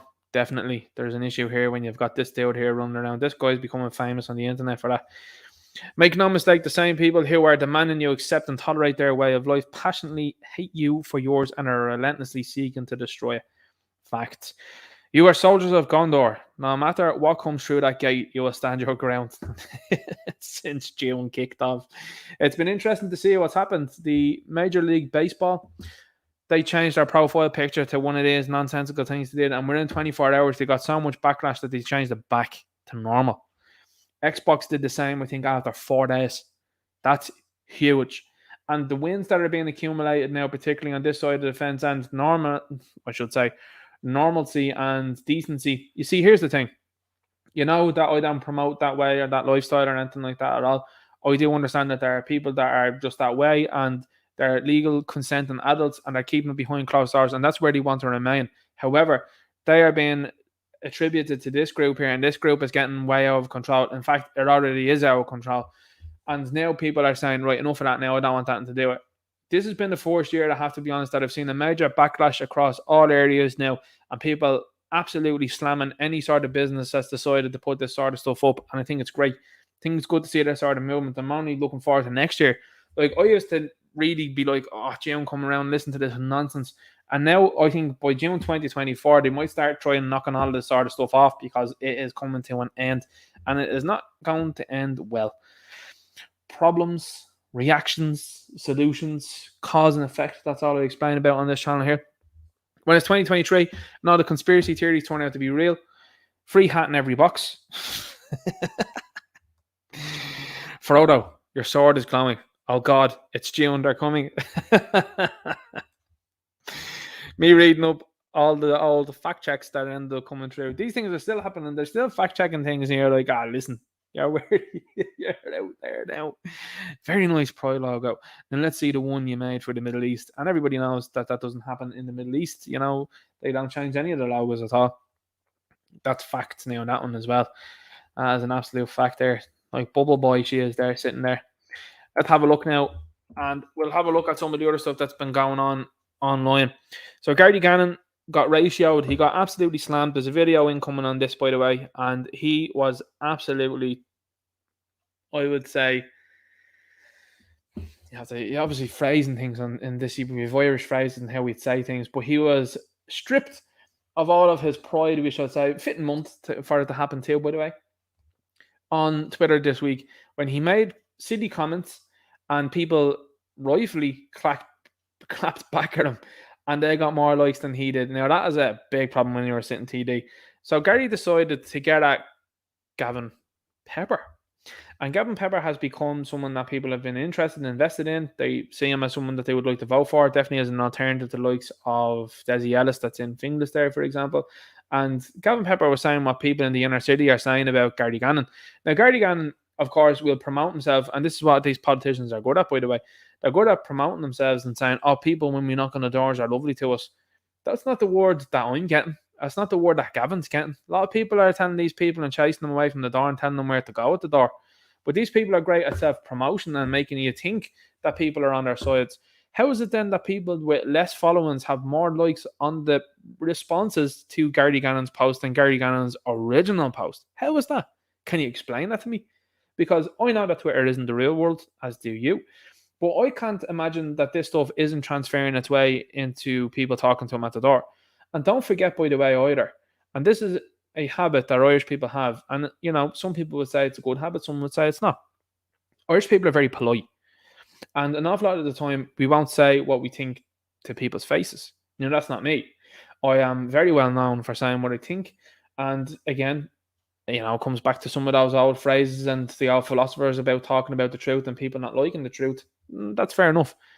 But some people will look at Gary and go, hey, Gary, yeah, grand, yeah, nice to see you, good lad, yeah, grand. And then they'll close the door and they'll tell you what they think of him. They'll tell you he's a bag and have certain stuff there that begins with S. Anyway, that's what they'll do. And when this guy is out there going, oh, we're getting a good response at the doors, are you really though? We'll see about that. So he decided to respond to Gavin and said, pathetic little man, all that shouting because you have nothing worthwhile to say. This is panic. This is a sitting TD, by the way, that is panicking and is actually abusing someone on social media. And this comes at the same time, by the way. I'll factor in what I'm going to say now in a moment, because I'll read the next comment and that'll factor in what I'm saying. Gary Gannon then goes on to say, keep going, you little creep. I'm not hard to find, slimy little cretin. Now, has Gary spoken about Owen Hanley at all? Has he spoken about him in those terms? You know, the Social Democrats, which Gary Gannon is part of, allegedly knew about the accusations that have been made about Owen Hanley and did nothing until those accusations came out and were made public online. That's weird. Is that not weird? Would you not then describe Owen Hanley as a slimy little cretin? How come you never said anything about that? How come the party are pretending like you didn't even know Owen Hanley? How come you're not saying anything about that? Is there a Garda investigation into Owen Hanley? What's going on there? What's the update there? But to have the gall, this is what I'm saying to you, to have the gall to try and name call someone like Gavin Pepper, who has said very reasonable things and very agreeable things, with a guy like Gary Gannon, that's on the Social Democrat side of things that talks with a lisp, another lispy fecker. And this is a guy. I tell you, people with lisps, is there anyone listening here to this channel that has a lisp and you're on their side of the fence? You know what's going on. I do. I humbly appreciate the fact that you're taking the abuse here like this. But all of these people with lisps, I'm telling you. Anyway, going back to this guy, he's saying things like this. To me, his pots are gone. He has lost the plot now when it comes to this, because when you decide to go online as a TD and do this, now, this is a good thing for content. I'm not going to lie about that. This is a good thing to see, because for me, I get to talk about it like this here live, and I'm obviously going to do a video on it, clearly. But it's great, because then you get to see that these people are panicked. And what did they say? Power doesn't panic. But this guy is panicked. This guy is worried. Why do you think he's worried? Because it's going to be incredibly difficult when you get a base patriot now that's going to be running around the likes of the inner city, that's going to say, vote for me, and don't be voting for this dirt over here. It's going to be real difficult for you to claw that back. And it's going to be real difficult for people to say, yeah, no problem. A lot of people talk about this fella and what allegedly happened with certain signing offs of things to a vulture fund from allegedly, speculatively what I've heard. They're not happy with that. They're not happy with the trajectory with which this guy has gone. They're not happy with the fact that this guy got in on the likes of vote transfers, which has to be one of the biggest scams in Irish history, is the fact that votes can be transferred. I mean, is that not just political cheating? Is that not what that is? It certainly is to me. You know, I think that the fact that if someone, look, my version of events and the way I look at things is this: I think it's first past the post wins. That's just the mentality I've always had. I think it's first, second, and third, and that's it. Then after that, then forget about it. And if you're not first or second, well, you didn't do enough to be the champ. That's always how I view things and how things should be viewed, I think. This whole idea of someone like the likes of Simon Harris being Minister for Justice with 15 counts, like, that's outrageous. Micheál Martin, 6th count. Leo Varadkar, 5th count. And that's all from vote transfers. That's from some other goofball going, I'll give my votes to you so you can get over the line. It's insane. It is absolutely insane. And that's how they have cogged the system for so long. And that's another thing that people need to be talking about way more. They need to be talking about the changing of the electoral system here in this country, because it just doesn't work. It just doesn't. Because we have seen the same old schlock for year upon year upon year, and the same old cronies, I should say, getting into the place and running the place into the ground. Absolute joke shop. But to me, this is panic on display, and I love to see it. I absolutely love to see this sort of stuff, because that means now that it's beginning with the Social Democrats. We've already seen it with people before profit. The fear is starting to emanate from these people, and I love to see that. I love to see political parties and people that are prominent parts of that party be rocked. The next ones that are going to feel that way are definitely going to be the bigger ones. The bigger ones are going to be really upset, because, again, like I said, when you've got people out there like Philip Dwyer, Satirical Soldier, Irish Inquiry, you've got the Irish Gate, you've got Saints and Scholars, you've got various other individuals that are out there that are getting high viewership, and they are getting more and more popular than some of these politicians, you are going to start to see the fear up. It's interesting. It's interesting times. This also happened in and around the city centre, so Gary Gannon's jurisdiction. This woman put this up and said, everyone keep an eye out for this guy. Well, and again, that's a word that I would love to use way more on the channel, but obviously it's not very, it's considered very naughty by the platform.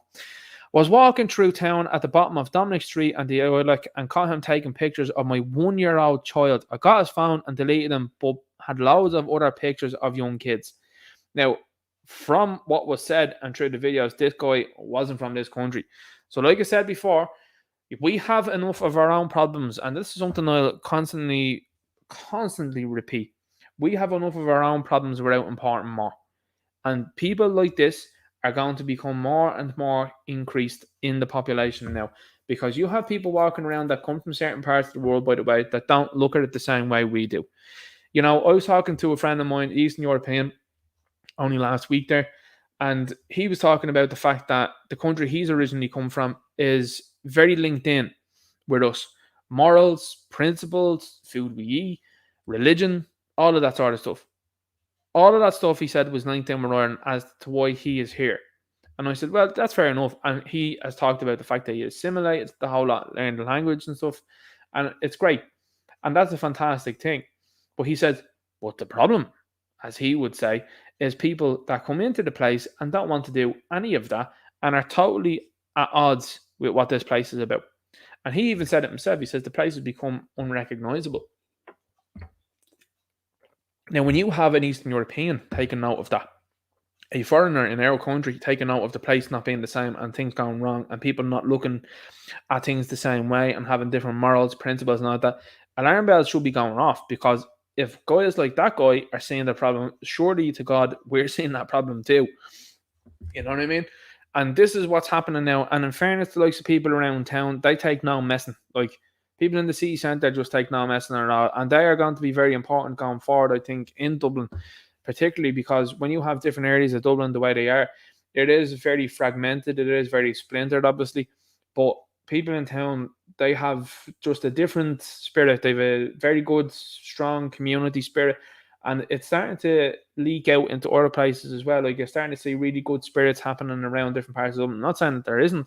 What I'm saying is that it's great to see it leak out and spread to other places, the likes of Ballymun, Clondalk and Tallaght, these places. It's fantastic to see people turning up and showing that same attitude and spirit, because this is what you're going to get more of now as a result.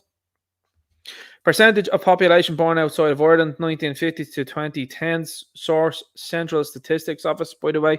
So this is what Noel McConnell was talking about up above. And this just goes as far as, what is that now? The 2010s. So the 2010s, we're not even factoring in the 2020s now at this stage of the game, obviously. But you are crawling up here to nearly 20%. So what Noel McConnell was talking about there up above in that video is accurate. That's coming from the CSO. So is there clearly disagreeing with the CSO? I thought you guys were all on board with each other. What's the story there? What's going on there? You see, the CSO is another thing, by the way, that was very quickly pointed out by my old boy when it came to the likes of the sniffles. And he said, there's nothing going on. And I said, what are you talking about? I said, the likes of the media and the government are all going head over heels here for this stuff that's come from China. It comes from China. Okay, it's straight from China. China was never punished for that as well. That's weird, isn't it? Remember that one? World shut down for 2 years there. The Chinese were to blame. Very easy to put the blame on one place, of course. Was there any repercussions for that? No. Were they punished for that? No. That's weird. Almost like that didn't exist then, isn't it? Wouldn't you not punish a place for doing something as serious as that? Why wouldn't you do that? Anyway, we'll go back to this here. Very early doors, the old boy said. CSO, no, he says, like, it's not linking in with what these people are saying. I was looking and I was like, what? So showed me the stuff. And I was looking and I was like, yeah, right, 100%. Like, these people are actually lying.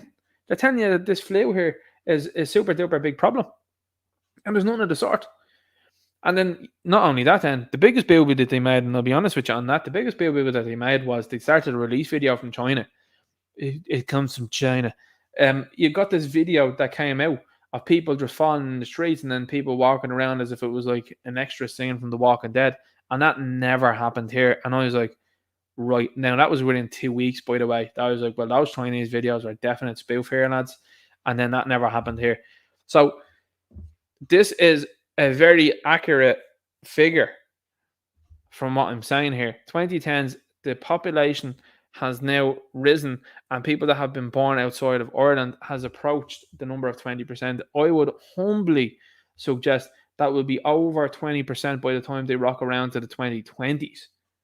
I would even say it would be approaching perhaps even 30%. And then what the government will do, along with certain media corporations, and obviously then with these statistics office, which is, oh yeah, by the way, oh no, the foreign-born people that are here in the country are starting to slip down now, guys. Well, it's not really, because if you have, Jardesh and Kimesh or whatever like that, I don't know, and these names right like that, a man and a woman that come from India and they have Indian children here in Ireland, well, guess what, guys? The likes of the government are now going to call off people Irish. So that's what I'm saying to you. You just go back to the Cromwellian plantation and the same sort of nonsense that was rolled out again. This fella's from Scotland, England, Wales. Oh, yeah, no, they're as Irish as you. What? No, they're not. They're Scottish. They're English. They're Welsh. They're not Irish. And that's what they've decided to do with this sort of stuff and what they will continue to do. Oh, my God, no, Ahmed is the same as you. He's as Irish as you are. Come back to me when Ahmed has centuries worth of ancestors here in this country. I'll tell you that. Come back to me. Come back to me then. Anyway, sorry, the orcs are here. But don't be istophobe. Let them in. That's the sort of stuff that we're seeing, lads. You know, Lord of the Rings and the quotes and indeed the memes from that are very important because people are starting to look at what's going on, which is a country in Ireland, for example, that has been a very good country, safe haven insofar as people have been able to walk around here without very many problems or thoughts or anything like that, and certainly without any care generally for safety. And what you've been called by the left over the last decade is istophobes and bigots and all this sort of stuff. And instead of keeping the door shut and saying, nah, not a good idea, they've decided to let orcs and barbarians into the place. And you get the end results that you're going to get. You get some very bad results. Navan attackers claimed their victim had burned a Bible. Now, I said it to you beforehand, and I said it, I think, on 2 streams ago.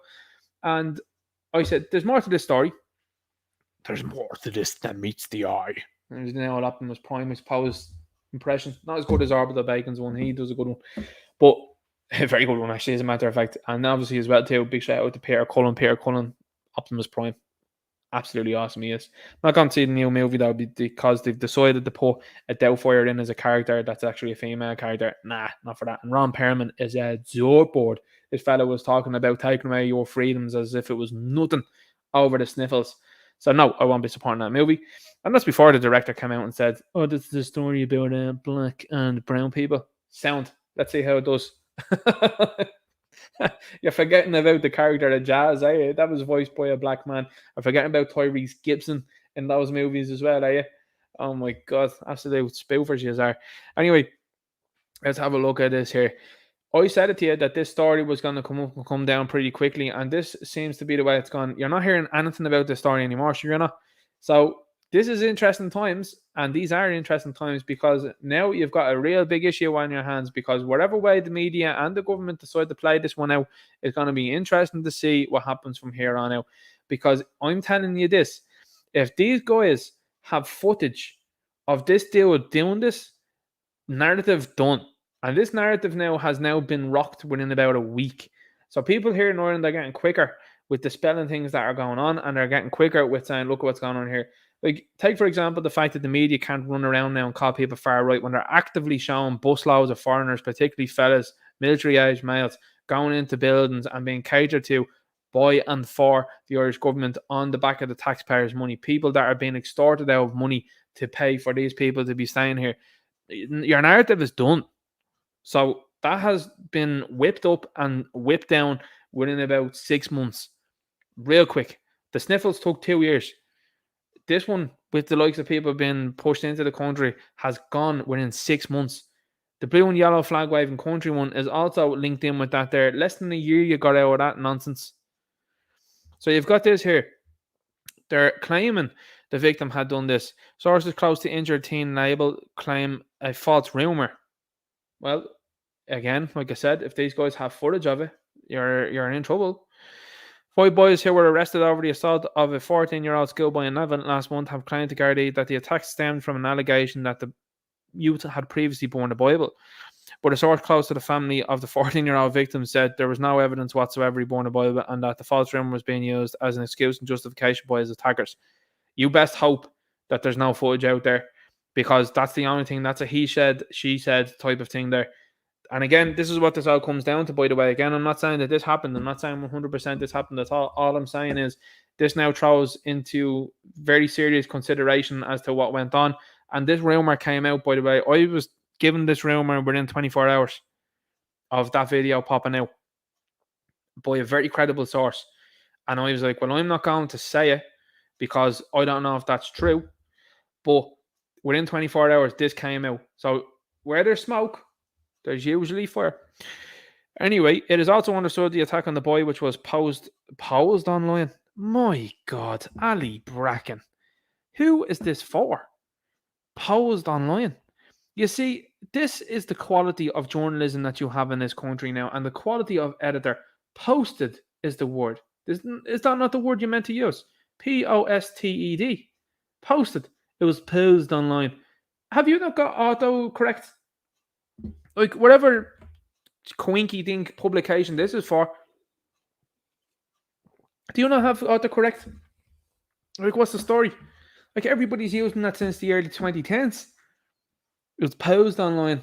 You get the little suggestion, the little line underneath it. Excuse me, that doesn't seem right. Doesn't read right. You know, the old AI there in the old Microsoft is telling you, it doesn't look good, guys.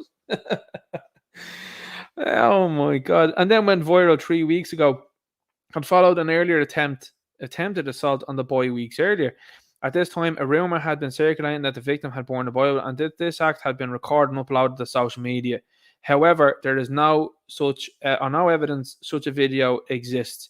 You would want to hope, beyond hope, that nobody has anything like that. Because I am telling you, if someone decided to release that video soon, it is a game changer on what people will think. And you had a lot of people, again, as I said beforehand, and I will repeat it again, I'm not condoning or supporting the attack or anything like that, and I'm not saying it's the right thing to do. Absolutely not. And disavowing any sort of stuff like that. But what I'm saying to you is, and I said it beforehand, there's a very low amount of times that I've ever heard about someone getting any sort of slaps and for there being zero reason to it beforehand. There's very little times that I've ever heard of that, particularly with lads. And like I'm saying to you as well too, because this certain community, of course, again, allegedly speculatively, because I'm not sure, but the way the fella looked, and of course that for Edgar was all over that for now, photo whopping so far as I called him and I spoke to the mother. You know, a very strange thing. But the fact that that stuff and that story has just totally gone in the last week is very interesting, I think, to say the very least. But like I said, I'm not saying that was the right thing to do or anything like that. What I'm saying is it's very weird that you get someone that gets attacked like that for no reason. All I'm saying is usually people, and particularly fellas, just from my experience growing up, obviously around fellas wouldn't usually have anything to do with people that are potentially, you know, on that side of the fence. Because, look, I'll be honest with you again, most fellas don't look at that as sport, you know. That's what I'm saying. Most fellas look at if you're what shall we say, batting for the same team. They don't look at that as sport. If you're looking at it from a point of view of a bloke, most guys don't look at that like that. They wouldn't do it. There'd be a few words said, but nothing more than that. Very unusual. The source linked to the family said that the 14-year-old had already been the victim of homophobic slurs in the weeks before he was viciously attacked on May 15th. Of course, these parties are always innocent. They never say anything. You know, again, I'm not saying he did say anything. What I'm saying is, you know, I remember the time, and I keep referencing it, when John Terry was called out about what he said to Anton Ferdinand. Well, what did Anton Ferdinand say to him? That was never a question that was asked. Anton Ferdinand wasn't innocent. Let me tell you that. The motivation for the attack was homophobic. They're trying to justify it by this false rumor that he bore the Bible. That never happened, the source said. Again, you'd probably want to be very, very sure about that. They tried to jump him and beat him up a couple of weeks before this attack. Why? Like, what's the background to that? Oh, well, they said homophobic stuff to him. Right, okay. But how does that escalate into a group then deciding they're going to do that? How does that happen? Like, I don't know how that happens. The Sunday Independent understands that the 5 arrested teens, some of whom are from religious backgrounds, have claimed to Gardaí that homophobia was not their motivation, but they have been left angered by the accusation of Bible burning. There's been a religious element raised in the course of this investigation, said a security source. 5 boys were arrested on May 19th and released without charge after being questioned by members of An Garda Síochána. Now, that's interesting. That's interesting. The May 15th attack was filmed and posted online and ended up making international headlines. Most of the boys who were arrested are expected to avoid a criminal charge and instead be given a caution under the juvenile diversion program. Holy moly, lads. That's a weird thing and a weird outcome to happen. That's a very strange outcome to happen, because you have got these fellas caught bang to rights on this. Like, you literally have video. You literally have video of this here. And this has been dropped by the mainstream media over the last few weeks. Like, they're talking about this being a false rumor. I'm telling you, if video footage comes out or images come out of this dude doing this, it is a game changer. Serious game changer. However, one of the 5 is understood to have already come to the attention of Gardaí over shoplifting, meaning he could face a court appearance. Okay, yeah, but is that for the assault or is it for the shoplifting? The online video of the assault shows the 14-year-old boy walking out of school grounds and being pursued by a group of students. One student punches the boy in the head. By the way, that student, non-Irish looking, by the way. Just you didn't want to mention that. You usually like to mention when it's a white Irish guy, but not when they're non-white and non-Irish, which emboldens others to attack him from behind. The boy tries to get away to safety, but he falls to the ground. Once he is down, the boy is repeatedly, all the rest of that there, as he tries to crawl to safety. The incident is being investigated as an alleged hate crime. Found the incident, Leo Varadkar condemned the attack and contacted the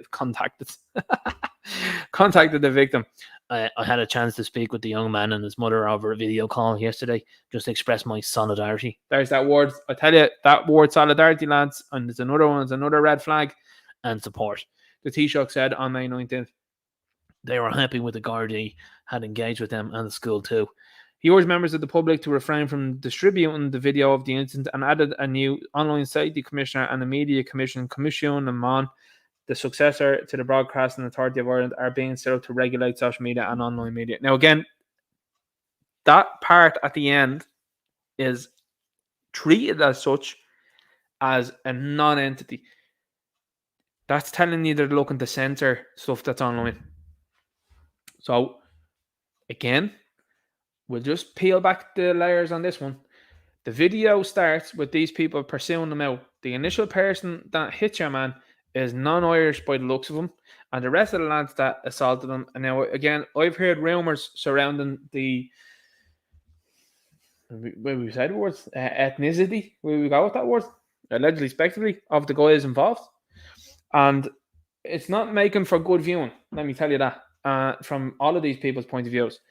But what happened was people saw it online and the commentary was very varied on this. It was very varied insofar as people were saying, right, people have had enough of this stuff. It's coming up to June. And obviously, people were making assumptions and they were saying, oh, this must have went on. Of course, you have to hear all parts of the story to get a full picture as to what's going on. But the end result here now is we're setting up something to regulate social media and online media. Again, something that plays into their hands. And that's why the likes of Varadkar is contacting these people and the way they're going about it is because they want to regulate it. Because what happens with videos like those? Well, it spurs articles like these. And the fact that the mainstream media have dropped this story really quickly suggests some messing that's going on here, in my humble opinion. Because it lets people know and it makes people ask questions. And when people ask questions and they start to see things, they go, oh, that's weird. That's strange.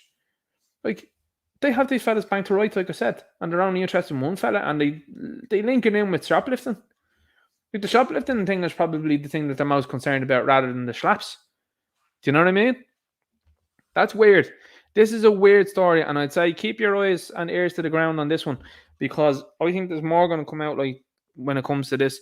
And I mean this, if there is video or images of this dude doing this, that is a game changer and game over for this narrative. That narrative falls apart then, and it makes all of these people look bad, by the way. Okay, right. Okay. Now, let's go and talk about this. So, I have a video coming out I'm going to do, and it's pertaining to Billboard Chris, a guy from Canada. A guy from Canada was walking up and down Grafton Street and was saying to people, now, by the way, this isn't an edited image. This, maybe say woman? Can we really? Right, okay, we'll go with it. Woman. Okay, that's not edited, by the way, boys. That's not edited, lads. That's actually what these people walk around dressed like. I mean, okay, we'll get into that now in a moment, all right? I know people don't like when I talk about people's appearances sometimes, but it has to be mentioned. Anyway, Billboard Chris was walking around and was saying that kids shouldn't be on certain blockers and they shouldn't be, having life-altering surgeries, which people like these people are suggesting they should be able to do that. Bring a kid into a tattoo parlor and you'll be rightfully escorted out in bracelets with the Gardaí because you'll be going, what are you doing? Why is the child trying to get a life-altering mark on their body as a tattoo? Would you let a child have the likes of alcohol or anything else there that is of a certain substance? That is illegal, and rightfully so. But these people are out here thinking, yeah, that's totally okay to have life-altering substances given to a child, and life-altering surgery has been given to a child, and nothing of it. No, we shouldn't think anything about it. Well, what had happened in 24 hours here, boys, was this woman was identified by people online as someone that had been in RTE audiences, had been at a climate change nonsense little show with the likes of Micheál Martin, pictured with him, and a few other little events. And she was out there trying to argue with Billboard Chris and a based woman. The woman's like, I'm a mother. There's only two genders. It's a boy and a girl. That's it. You can't be one or the other. Done. And this young individual freaked out. Now, what you get to see here in this video is cognitive dissonance in action, which is a person that cannot rationally form any sort of argument other than call someone a bigot, an istophobe, you're anti-trans, you're transphobic, all of this sort of stuff. Now, that had worked online. And what I'm saying is it works on Twitter because, for example, at this moment in time, it's still weighed in the favour of the left at the moment. I won't be lying to you about that. Like, if you have someone that hits it with a buzzword like transphobic or homophobic, there are people on Twitter that will literally search the word transphobic and homophobic and come to each other's defense to like their comments. Take, for example, last week. Last week, I put up a tweet, quoted Sony Ireland, it was, and I said they were putting it out and they were saying, have a look at Spider-Man Across the Spider-Verse. Where's Peter Parker? Where is Peter Parker? That's Spider-Man. No. You're going to look at Miles Morales, Gwen Stacy, Jessica Drew, and a variety of other people that are not Peter Parker in a movie about Spider-Man. What? That's absurd. And the Peter Parker that's in it, what's he doing? He's wearing pink slippers and a pink dressing gown. And he's carrying around a baby. What's this about? That's not Spider-Man, lads.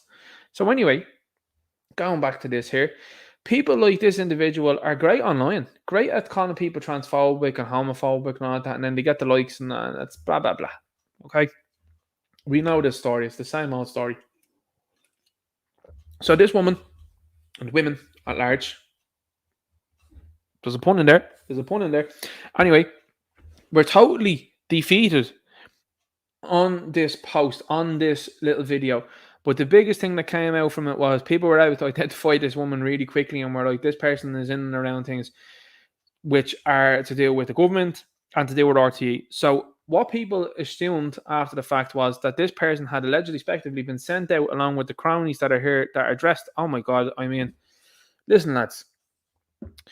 First of all, I don't know why you're dressing like a Roma. I don't get it. I don't understand it. I don't know why you're dressing like a 50-year-old Roma woman. I just don't understand that. I really don't.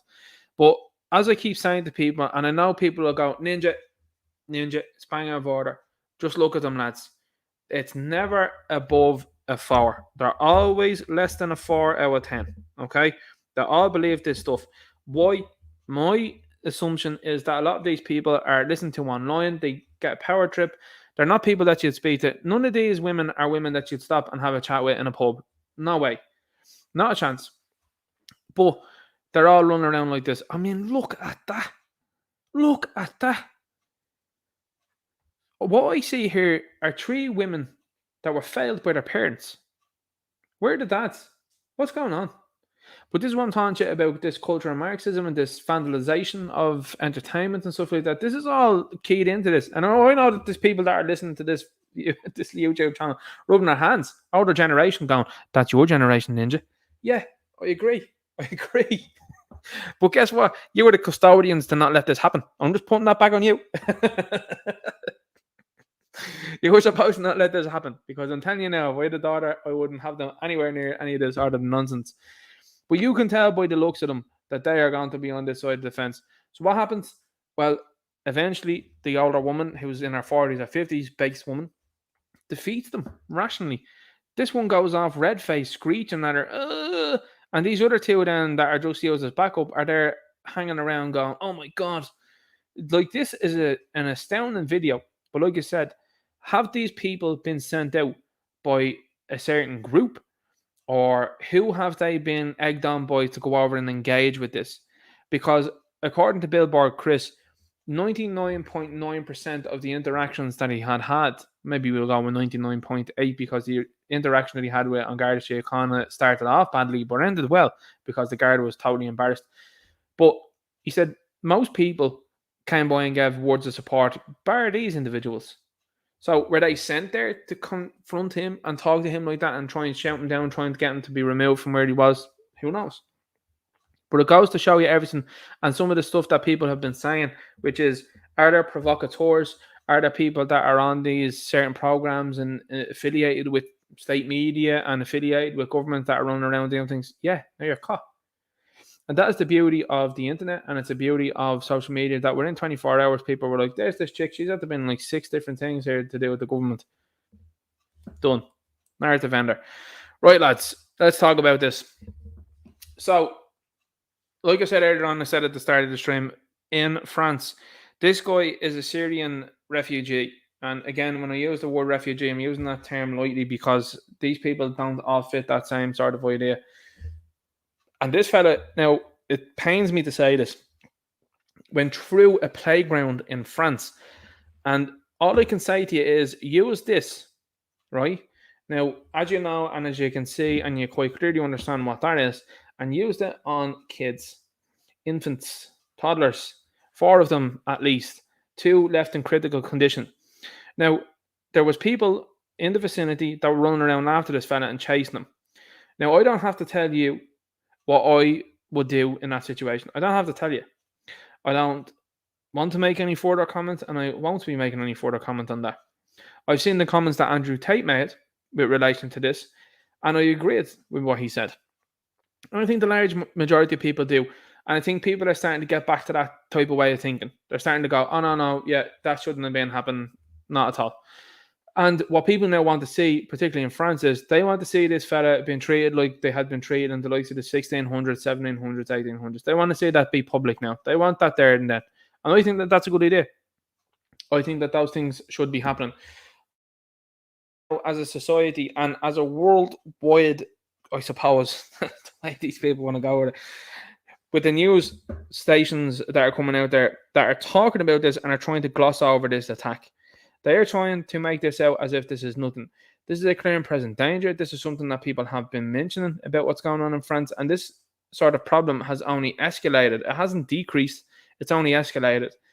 Now, this has put the frighteners up of people in the last 24 hours, rightfully so, in Ireland. Because people are looking at characters like this and they're going, there's way too many guys like this hanging around the country. I agree.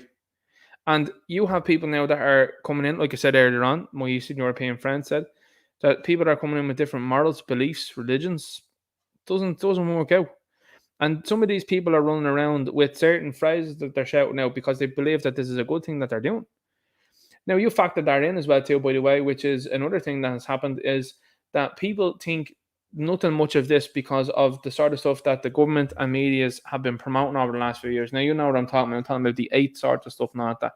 But when you sit down and you look someone in the eyes and you tell them what that is about, it's like I said earlier on last week, I said, it's like taking the cake out of the oven and throwing it all over the ground. The person isn't going to go, oh, look at those various ingredients that are on the ground. They're going to go, you threw me cake out. Yeah. So you should be looking about that as a human too.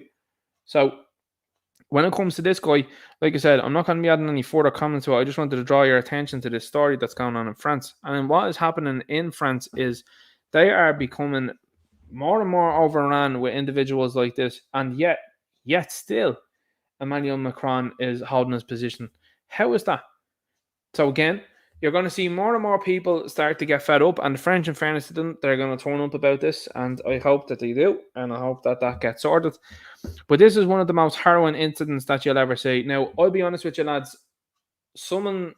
People have them online, they have the video online. I didn't watch the video, right? I just didn't, because I couldn't. And I just said, that was just, like the Gripped article that came out in and around April that was talking about what is allegedly happening. I think it's more than allegedly now. America is trying to legalize it, by the way, where they're leaving. I can't, do you know what? You can't even get the words out of my mouth. I can't, because it just boils the blood so much it does. But what they're looking to do as well when it comes to these, like like people before profit, taking away the 3-day waiting period and stuff like that. If you know what I'm talking about, that angers me to no end. It really does, and really does. That there's a phrase here in Ireland: "Boils your piss." That boils my blood. But then you have this then as well. This is now added to the fact of what's going on. And I've talked to a couple of women in the last couple of days, and more so than about this, and all of them say and feel the same. These women in particular would classify themselves as being very liberal and very open-minded and very like, we're all one and we're all the same and all that. They're starting to be some of the most fervent supporters of closing the borders and getting all these people out, by the way. Just letting you know. Because now they're starting to realize some of them themselves feel unsafe. They have been threatened. They have been attacked, some of them. And some of them obviously as well have kids. And they feel very intimidated. And this is only ever going to end one way. And when people feel intimidated, when they feel fearful, when they feel defenseless, there's going to be a big issue that's going to happen. And you've got people like this guy that brings it home for a lot of women, which is, A, if a guy like this comes into a place like this and snatches one of the kid is gone. Gone. And B, if this guy comes in with something like this and you're a woman, all of the equality and you're the same as a man goes out the window. Like, this is the fact of the matter. You have idiots like these 3 muppets that are here running around telling you we're this equal and we're as strong as men and all that. You 3 goofballs, when a guy like this comes in, you go running. And as a matter of fact, you're going to be absolutely useless when a dude like this runs through. This is why masculinity is needed. And this is why Western men need to be masculine. And you need to be the very ones. When you have the media out there, like I showed you up above there, where it's sitting TD and Gary Gannon calling someone a cretin and calling them a slimy wheeze and all the sort of stuff like that, they are the very ones that are trying to turn you away from masculinity, to turn you away from patriotism and nationalism. Because these are the guys that are hoping to weaken this place so much so that dudes like this can run around and do as they please. Well, that shouldn't be happening in any civilized country. And in fact, the total opposite should be happening, in that individuals like this guy should be made to feel unwelcome. And I'm not talking about all of these people, because like I said, you can't tar everyone with the same brush. But what I'm saying is, when you have people that feel like this isn't an issue, because this isn't the first time incidents like these have happened in France. It's not the first time. This has happened over drawings. Now, the French people, in my humble opinion, should have done something there and then about that. They should have said, right, all yous out. Go. Good luck. Don't want nothing to do with you. But instead, they've endured it. And now they have had another attack. So how many attacks is going to be enough for the French people to go, all right, lad, that's enough of that? And like I said, this is starting to hit home for an awful lot of women here, because France isn't too far from us. And not only that, you were seeing boat after boat of these dudes and plane after plane of these dudes rocking into the place. And these are the very type of incidents now that people are going to look at, and this is going to form reality. You know, they look at you and me and they'll say, oh my God, I can't believe you were right about all of this stuff. It was prophetic. It's not prophetic, it's common sense. It's realism. You see people that come from areas that have no morals, they've no principles, barbarians that are being rocked into this place, people that lived in tin huts that are coming in and seeing what you have, lunatics that haven't been evaluated. Open air facility is what we're living in. We're living in an open air mental asylum here in this country. And that's what an awful lot of other people are living in different countries. But this country more than most. France has gone off the Richter, lads. But Ireland is now soon following it, because this place now is going to go to the dogs. We have seen, it already has gone to the dogs. You've seen fellas that are running around, African gangs in the likes of Navan, running around with what seems to be boomsticks and masked up. And you got the left end on the other hand that are like interested in the fella that puts up a video as a gag of him looking like someone out of a 3-letter agency that used to run around this country that have conveniently gone missing over the last few years, allegedly, respectively. And you've got nothing about that. Zero about that. So this guy's image and this story, talk about it to people that you know. It's difficult, but talk to it about them. Because this needs to be known. This isn't going to be blown over by the likes of the media. They don't want to know. Because this just proves points that have been made. You got people that are coming from certain parts of the world, by the way, that don't look at this as if it's a problem. Zero problem they have with this. They've zero problem with doing other things as well too when it comes to kids. Look at some of the stuff that goes on in India, for example. You only have to look at some cases that go on over there and it's treated like normal. So like I said beforehand, you got to look at situations like this and realise that this is going to be reality here in Ireland very soon. Now, what can you do? Well, what you can do is, and I always like to offer some sort of suggestion, is that you should be pushing if you particularly are a woman. And again, I would highly respect it as well if men did it too. I believe the likes of, now I mean, people will say, and they will say it, the likes of self-defense articles should be absolutely introduced. Now I know and I hear what you're saying, but if you have a self-defense article, they can have a self-defense article, 100%. But you know what a lot of Americans were commenting about when it comes to this here? They were commenting saying, what does France not have? What did France outlaw? Boomsticks. Because a boomstick would have definitely deterred this fella real quick from doing what he was doing. And quicker than most, and what rightfully should have been done. You see, France as well likes to believe into this whole nonsense as well of what's going on here. We're all the same. We're all the same. You're the same as us. You were demonstrated to by this evil individual yesterday as to you not being the same. How dare you say that about this Syrian refugee, allegedly, respectively? That's very Islamophobic, allegedly, respectively. That's realism. That's just what happened yesterday. And again, like I said, I'm not tarring everyone with the same brush. But what I'm saying is you can prevent problems like this by having a very rigid border policy. And it's not important the third world. Import the third world, become the third world. Import the likes of what goes on in Gotham City, become Gotham City. Absolutely absurd, lads. So Gary Gannon can go and swivel on it, he can, because that's absolutely taken to task when it comes to situations like those. Sinn Féin TD owner Brun praises stroke unit staff after admission. Sinn Féin TD owner Brun praises stroke unit staff after admission. A comprehensive series of articles on this topic. Was he, Voldemorted, or is this just a reptilian psyop? Like, what's going on? What's the story with that? Are we going to get an answer to that one? If it's the former rather than the latter, that's very interesting, isn't it? What's happening with Jamie Foxx, lads? Any show from Jamie? No. There's still no pictures or videos of Jamie Foxx. Now, this is a week. Actually, it's 8 days, more than a week. A week on since I talked about Jamie Foxx last week. I'll probably talk about Jamie Foxx every week now until we start to see videos and images of him and see what's up with him.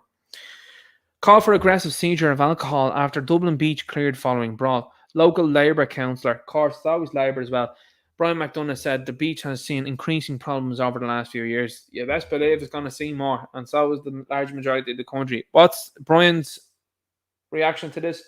We should confiscate and let the Gardaí confiscate all alcohol. No.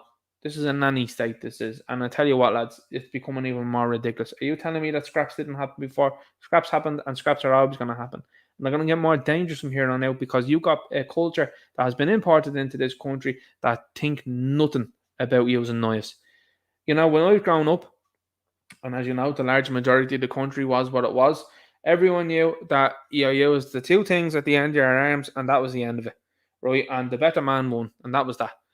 And after the fact, a lot of people just used to shake hands and that'd be it. Whatever altercation or whatever problem you had, that was it. Allegedly, expected. But these dudes, on the other hand, don't think like that. They think like a man up above there in France. They're just like, no, I'm not going to, there's no sense of honour here at all. I'm just going to do it. So that's another problem that you have. But this whole idea and ideology of, let's get rid of the alcohol and grant them even more powers. Nah, you're all right. You're all good there. Because what happens to the alcohol then as well? Oh, some of them just pour it out in front of you. So you're actively wasting the money that someone has spent to drink that instead of just hand it back to them and saying to go somewhere else. Great idea. That's not going to antagonize anyone. Sure, it's not. What else is the other option there? Oh, you're going to just take it. Well, is that not theft? Because that person has paid for that and you're taking it. That's theft. Did we not all look at it like that? No? Weird that anyway. Climate activist Greta Thunberg nominated for Freedom of Dublin. Thunberg has been nominated alongside Eco Oil's Duncan Stewart for their environmental campaigning. She's been wrong about everything she said. This person is literally an actress. Like the two parents, if you don't know anything about this person, by the way, and you think that this is just all of a sudden this person allegedly has autism, was just pushed to the front and said, "How dare you," and became a meme and became promoted due to that. Do you ever see what her two parents did? They're failed entertainers. That's what they were. They tried to be stars. I think one was a rock star, attempted rock star, and the other one was an attempted actor or an actress. Failed. But they're living vicariously through this one. And then when she was asked questions when she was across there in Davos, you see, by the way, and I'm just going to point this out here, this person's over 18 now. Greta Thunberg is over 18. But what are they doing with her? Well, as you can see here from this picture, the URL put this out, by the way. It's only from the other day. They're still infantilizing her. They're still making her look like a child, even though she's not a child anymore.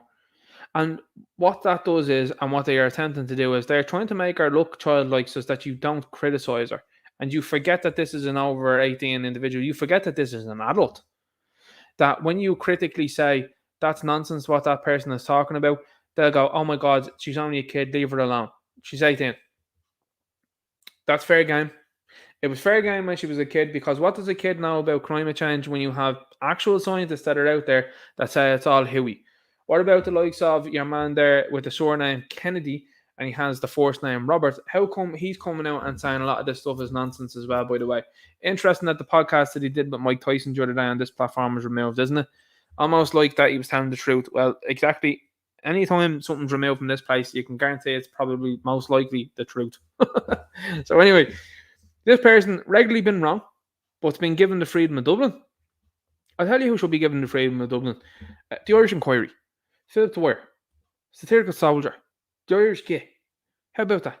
How about you give those guys the freedom of Dublin? Because I tell you what, they've done more than what this person has ever done. Gone on spoofing, oh my God, the world is ending. It's going to end in 2018. Is it? Yeah. 2018 is come and gone, and that seemed to have not passed. It's going to end in 2023. Okay. Still waiting. It's June now. What's the story? Any chance of that happening anytime soon? No? Oh, you were wrong about that one. Well, that's weird. Are we going to do this every 5 years? Is this going to be kind of like the World Cup, where you go every 4 years for the World Cup, but every 5 for you? Is that what it's going to be? Every 5 years? Oh, the predictions were off. Really?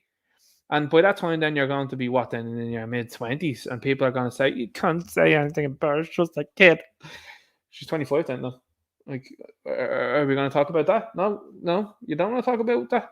Weird. But like I said, this is how you know that these people use people. And as I said earlier on, that's what's interesting about that song by Tom McDonald called Clown Rappers, because these people are actively put out there as agents to steer people into the way they're thinking. It's absolutely mind-boggling. Here's another one, lads. And you know what I think of this fella? I said to you beforehand, I tweeted at this guy. This guy was out spoofing about the Voldemort he was, and was saying he'd be forced to take away his cohort. And then all of a sudden, then was starting to have problems after the fact. Now, I don't know about you, lads, but I tweeted at him, and I said, when did you take the Voldemort? And if so, did you take the Voldemort? And if so, when? Never got back to me. But has had serious problems and debilitating problems since then, but of course, nothing to do with that. What has happened with relation to this guy? And again, this is how you know things are strange and how you know things are weird. What's happened? The media have fawned over him. The government have fawned over him. And now they're still fawning over him. That's a very weird thing for the fella who was basically a no-name beforehand. People wouldn't have even really known who this guy was. And all of a sudden, it's like, oh my God, look at Charlie. What a hero. He's crawling up Croke Patrick. Is he? Well, that's great. Any idea when his status? What's the status of him being Voldemort? Do you know that? Oh, that's what? Excuse me. That's irresponsible to say that. Why? Oh, it's insensitive. Okay, right. That seems like fear from you because of you, Voldemort too. Oh, you are. How many did you take? You took 5.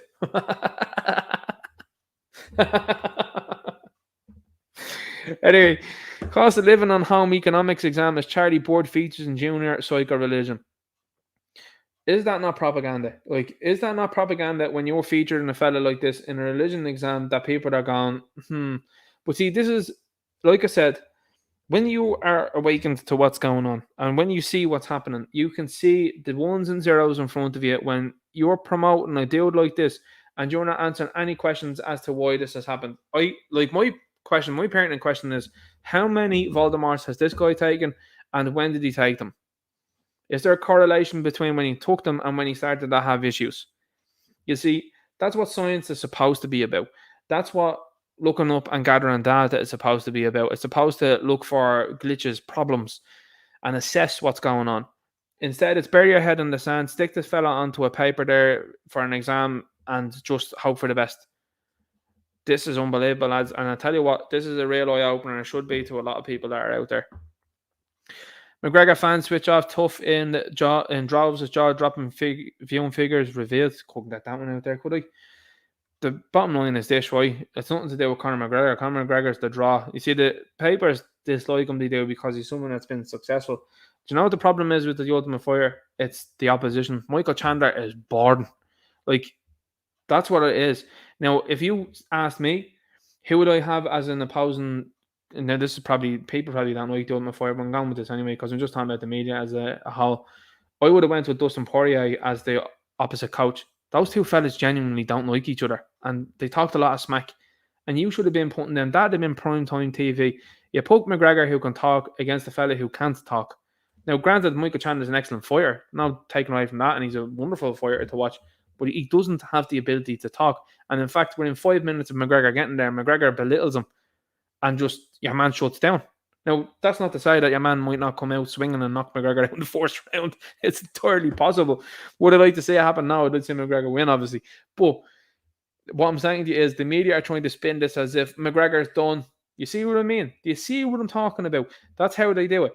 McGregor's done, the viewing figures are down. Yeah, because McGregor's bringing all the attitude, but your man's nothing. Like, he's got no personality. He's one of these boring little wrestlers, you know what I mean? Like, that's the way he behaves.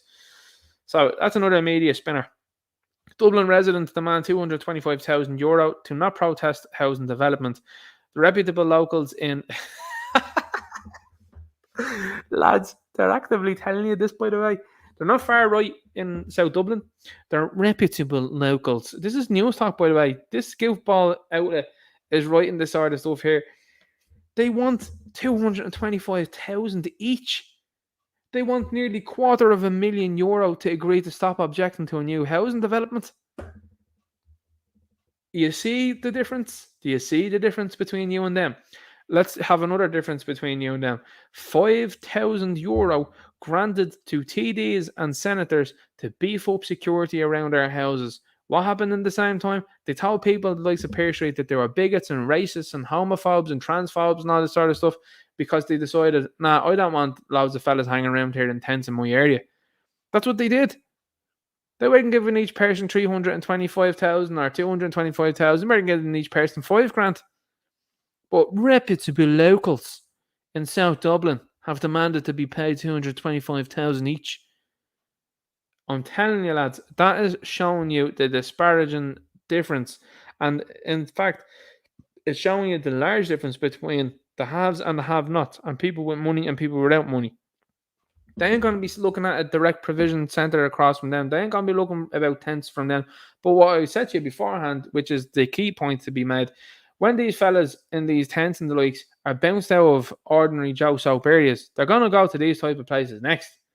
Because a lot of these fellas, you know, that are over here, and women, they go, oh my God, look at this guy. Finton, look at him over there. He's an absolute scruff. I can't believe that he is in around our area. Now, Finton doesn't possess a pair of Lee Rowdy. He doesn't possess any sort of stance. But what Finton will do is Finton will ring up the likes of the guards and go, excuse me, I'm after seeing these guys, and these guys are hanging around my area, okay? And I don't like it. And I want you to remove them, or else I'm going to the superintendent and I'm going to speak to your superior. Now, the Gardaí will come out and they'll move these fellas on lickety split. There'll be no sort of letting them into the area and making sure Finton and the lads that are standing out there saying, no, we don't want this here. There'll be no challenging that. But what I'm saying is that if these people are told you're not welcome in working class areas, well, they've nowhere else to go bar these type of places, and then that puts the shoe onto the other foot. And then again, kind of like the Martha's Vineyard situation that we've seen a couple of months ago, where they were like, hate has no home here, no human is illegal. Well, they found out pretty quickly when the lads in Florida and the likes of Texas bust and flew in a lot of people that were coming from the southern border over into Martha's Vineyard. They had those people out within 24 hours. So it just shows you the hypocrisy as well. Royal and Clark will be taking a break following Philip Schofield's resignation. That's a weird one. Now, there's a lot of questions around that guy as well, too. I'm not going to lie. Asylum seekers to be housed in tents at former Central Mental Hospital in Dundrum. Like I said to you beforehand, lads, this is an open-air mental institution here in this place. Get them out of the country is what I said. Going back on what I was saying earlier on, I started this stuff with clowns. I'm going to probably end with clowns here. British couple. This isn't a joke. This comes from the Sun, by the way. So anyone that thinks that this is like out there and this is a conspiracy, absolutely is not. Look at this. British couple who spent £67,000 on cloning their beloved pet return home from South Korea with his puppies. A couple who spent £67,000 to clone their beloved dog have brought his puppies back home with them from South Korea. Now, that's a real story. So, do you think that they don't have people that are able to do that? You must be joking. You got to be kidding me, man. Repurposing of nursing homes for refugees to be allowed.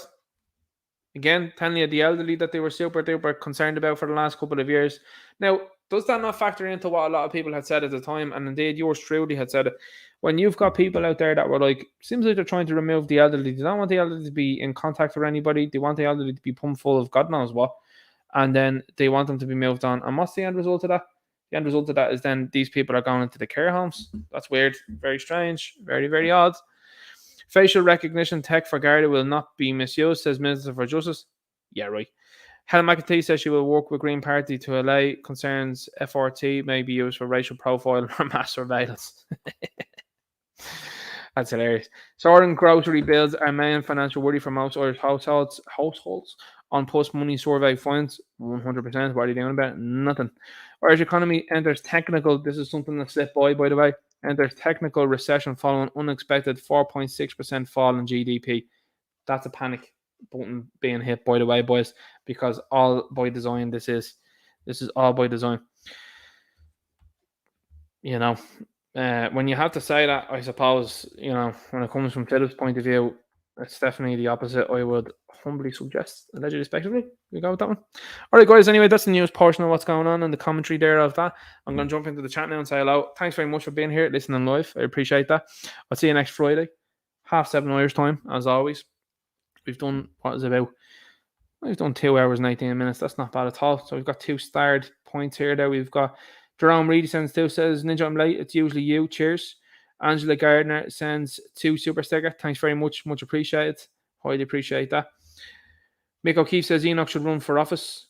Frank Barnes is in a Rumble channel too. Yeah, I have Rumble as well linked down here below. And that's definitely something that Enoch should look into for sure. Anybody that knows him, get on to him and say to him they should do it. Because even his clips that he's putting up on the Twitter sphere, that should be going up on YouTube. That should 100% be going on YouTube. Sticker Soldier says Tom McDonald is class. Love him, my dude. He's great. And very on the nose with things. Janie says hit like and subscribe and share, folks. Thanks very much. Chris Craig's in here says sorry, Malay. SGD says Tom McDonald is great. He's completely an independent artist. He isn't beholden to the industry. He speaks the truth. Definitely. SGD says just look at Biden's earlobes. Sometimes they're connected to his head and other times they are not. Yeah, that dude is there's something going on with him for sure. Anyway, and it's not normal. Armchair Limerick Nationalist sends voices sound for the streaming tonight. Thanks very much, man. Much appreciated. Thank you indeed. We've got Padge Mahatch says nothing is off the table no matter how mad it sounds. It's good to be aware and open about it. Absolutely 100%. Irish Toffee asks about Philip Dwyer. Derek Man says Philip is using Twitter at the moment as far as I'm aware. See, Philip can live stream over there, he can, and seems to be all killing at the moment. So it's good going there. I'm hoping that it'll be streaming. This is what you get when you're talking for 2 hours and 20 minutes. You got Philip that's over there. I think he'd be doing it on Rumble too. Padge Mahatch says Kanye West is definitely under certain ultra mind control. Well, you look at the dude that was his trainer, is your man Hardy Pasternak. Now, he was linked to 2 other celebrities beforehand. Brittany Murphy was one. What happened to her? And then there was another guy as well. I can't think of the name right now. But the 2 of them no longer with us. And a similar state was going to happen to Kanye. Similar thing was going to happen with Kanye. Now, there's also a theory about Kanye too. There's a tall Kanye and a small Kanye, and an artist called B.O.B. You don't hear much of him now anymore. Now, he worked with Eminem as well on that song Airplanes. He tweeted out some stuff, and he was like naming names as well. Really interesting. Very interesting. Actually, they said, funny, it must be the same clown maker that did Zuckerberg. Oh, stop. Ninja, how old are you? Says Erda Abu. Old enough. Beyonce is another one, though. Have you ever seen some pictures of Beyonce from early 2000s to now? The whole head and shape and face is totally different. And people who go, oh, that's plastic surgery. And it's like, Sheepdog says, they said the same about your man from the Beatles, Ninja Knight, Paul McCartney. That's another one, by the way. Yeah, I was talking about that with the Boy not too long ago, and I was like, I said that about Paul McCartney. He's like, that's nonsense. And I said, here, look. Now, there's some people that say, they leaned into that, but then they were showing like pictures of people that look like them, and then some of the little clues that they were leaving in the songs, intentionally or not. But I definitely think with all of these people, they have people on standby, whether it be a lookalike, whether it be a body double, whether it be a clown, whatever it might be, because these people have been used and are useful in getting the message across. And all of these people all think the same. What are the odds of that? How is it that they've done that? It's like Norm MacDonald used to say, oh my God, look at all of the wars in history. It seems like the good guys won every time. How about that? You know what I mean? Sean Max says, folks, you can watch Philip on Twitter without having a Twitter account. Just click the link when or if you hear he's gone live to tune in. Only thing you cannot interact on his comment feed. Sign up to Twitter is what I would say. And just for at the very least.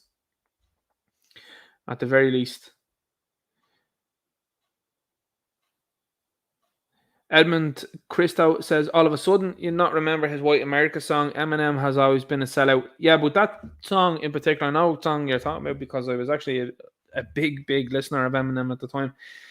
That is so hard hitting on multiple levels. There's multiple layers to that. It's different from what he's doing right now, which is like, if you're a Trump supporter, you ain't no American. You know, like it's way different. There's levels and shades to that as well too. And at the end of the song, don't forget, in White America, he says, you know, America, I'm just kidding. I love you. You know? So, again, like I said, early Eminem fan, just going to say, remember this though. Sheepdog says, good L. Peter, the apologist and friend of the Minister for Children, says Sheepdog. 100%. Yeah, it's an interesting one there. People are calling Schofield as overboard in the chat. I think you're on the money with that one there, lads. Chiney says he was a children's presenter while telling people he was married to a woman. That's, yeah. Guitarist Jimmy Page and Bowie got away with it too, says Arnold the Saxon.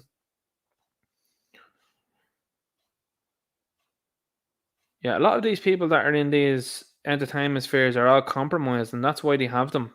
That's why they're able to do that to them. Because they've gone to certain islands, I should say, certain islands, and a lot of them then are dabbling in the same thing. A lot of them are highly compromised. And that's why a lot of them don't squeal then, because they're like, well, it's like the Schofield fellow, like, would you not think if he's under investigation for that stuff, he shouldn't be in jail already? It's still running around. So what does he know? Sheepdog says, can we get the likes of Ryan, the left, and the Greens to get the cows out originally and then butcher them? Well, the Greens are gone. Chris Craig says, hashtag referendum 23. Listen, if you think a referendum is going to do anything here, not going to do it. It's all going to be, I would say, malarkey. Lena says, Ninja Knight, bloody hell, it's great to be a Friday. It's great to be Friday. Yeah, thanks very much. I know people were a bit thrown last week about it being a Thursday. Leon Curtis says, good evening, Ninja Knight, and I hope everyone is well. Kevin Hagen says, hi all. Good to see you here. Good to see you here, Leon.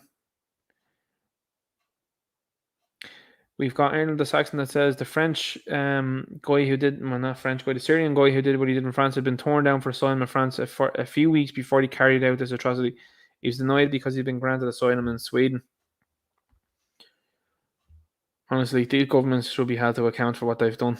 They really should. And I believe they will be. I believe so. I believe time is on our side. For sure. Third message, Japan is... They're skipping on me there. Hang on there for a second. What is he saying up there above? Japan is undertaking unprecedented rearmament program and has been for over a decade. The Japanese know the sus. I know what's going on. Let's see what else is happening in the chat. Yeah, a couple of people were asking me as well if they were looking at the new movies right now that you're going to see on. Like, no, not going to the Flash, not going to Transformers, not going to Spider-Man, not to none of it. That all woke nonsense. Won't be supporting it at all. Derek Man says, Angela Farder, thank you for your generous super chat and much appreciated by Ninja Knight. 100%. Thank you indeed. Thank you indeed. SGD says, allegedly, spectacularly, love it. Terry Man's to be in the chat, be like, sup, or sip, one or the other, whatever he's doing. Preaching Ninja says, Derek Manhanis. So we're at the half eight mark here now. We've got the Woodlander is in here. Says evening. Good to see you here. Saladin shared a F out of that video in France. A lot of Twitter, by the way, has deleted it. And Elon Musk was commented upon on Twitter. And he was like, I don't know why Twitter's doing that. So I'm going to look into that now. So he's wanting it to be more transparent as well. But obviously when those sort of videos get out, listen, I understand from a platform's point of view why they're removing it. I get that because, I mean, I'm honest to God, me and this, I really did say at the time that I wasn't going to look at the video and I still haven't. And I got a couple of seconds in and I was like, right, that's it now. Don't need to say anymore. I'm done. And like that as well, I can see it from a platform's point of view why they're doing that, because there are some sick people out there that will take joy in that, and I get that. But I think for the transparency of what's going on, to show people what's happening, sometimes you do have to look, as it was said earlier on, sometimes you have to look at the abyss, and the abyss does look back at you, but sometimes you just need to do it and need to show other people, look what's really going on here, because that's the only thing that shakes people from the apathy that you're seeing. Demlot says, full support to Ninja, but I'm seeing lots of Niall McConnell supporters here spouting the same stuff they spouted when they were licking his bum. Oh, stop. I'm not long in this game to know what's going on anyway, but like I said to people before, you can easily see the globbies when they show up anyway. You know, it's not a surprise. Point Man's in here, says, hi folks, how are we all doing? Good to see you here. What to say here? Point Man does brilliant stuff. He sends me, I say it every week, sends me great memes, sends me great videos, keeps me up to date as well. You know, a good bit of the news that comes through here and a lot of the memes that come through here, that they are thanks to the Point Man, you know. Kevin Hagen says, Claire Daly and Mick Wallace, what about the Irish? And that's it. That's the joke. That's what they think of us. They think it's an absolute laugh. They do. They think it's one big joke. Memory Warrior says, congratulations to Novak on his win today. Another 2 fingers to news talk. Oh, stop. Do you remember when all those stations went on the mad one about people like him? And now all of a sudden it's like you've got people that are out there that are dropping like flies and ain't no talk about that. Brad says, I found out my cousin is getting €800 a month for housing a blue and yellow flag waving individual in Dublin. She don't like all the foreigners around Dublin, but yeah, it's housing one. Doing it for the money. A lot of people that do that. There are a lot of people that do that. You know, it's not right. But once you get the money into people's hands, that's what they think of, and that's all they think of. You know, Judas Iscariot is all you have to say. Kevin Hagen says, I don't like the Shinners, biggest grifters in Irish history. Something went wrong with them, and I remember seeing a documentary not too long ago. It was done by BBC, and it was talking about what went on in Northern Ireland, and a lot of the people, and again, from, I suppose, what shall we say, the militant side of things, all felt that victory was on the precipice, and they said, look, I think we win this. And then they were like, oh, it got political, and then it was dragged on, and you just got to look at all of that sort of stuff, and you say, yeah, there you go. It's all dragged on and kept going by these people. So it takes too long. You know, it's like people talking about the likes of you look at the likes of what's going on since then, and we'll constantly talk to the government. We'll constantly talk to these people. It doesn't work. You know, talk to people a generation ago, and they talk to you about the likes of people that'll go out and strike and stuff like that. You won't see that now. It's like, oh, we have to keep talking to these people. No, like when it comes to a point in time where it's enough, you know. Lamb Chop is in here. Says, yup, lads and lassies, good to see you here. Good to see you here. Dominic Street, not in my day would this happen, says Chris Quirk. Taubei says, good on you, Ninja. The PR system needs to be scrapped as it's very corrupt in this country. Yeah, 100%. But see, that's why they don't like independent people, because they can't control you. They can't control what you say or do or think or anything like that. And that's what bothers them the most. Plastic Paddy's in here. Good to see you here, man. This is What's Up Ninja on the chat. Good to see you in here. Plastic Paddy does some great stuff pertaining to very various different things to do with boxing, UFC, and then talks about certain elements, we shall say, in communities, we shall just say. Vanta says, Jaina. Fergus Power says, Ninja, these people, he doesn't use the word people, people that say would live underground, we should say, deal in lies and fear. Everyone on our side has so much in common, and one of the things is we did not fear. They never planned for us, and that's why they lose. God wins, we win. Air it about 100%, man. 100%. Absolutely, fully agree with you on that. 100%. Well said as well, Ferg. Ferg is, I tell you, honestly, Ferg, make you pumped. Irish Red says, Ninja, the amount of foreign people here is 30% at the minimum. I would say so. I would say it's definitely at 30%, if not more. I mean, you just look around some of the towns, and again, like, you've got Galway there. I mean, imagine Galway City, the most popular name in Galway City is Mohammed. Problems, that's a problem. LGX says, seeing the new Transformers yesterday, it actually made me love the Bay movies more than I already did. A lot of people saying that. They're like, come back to Bay.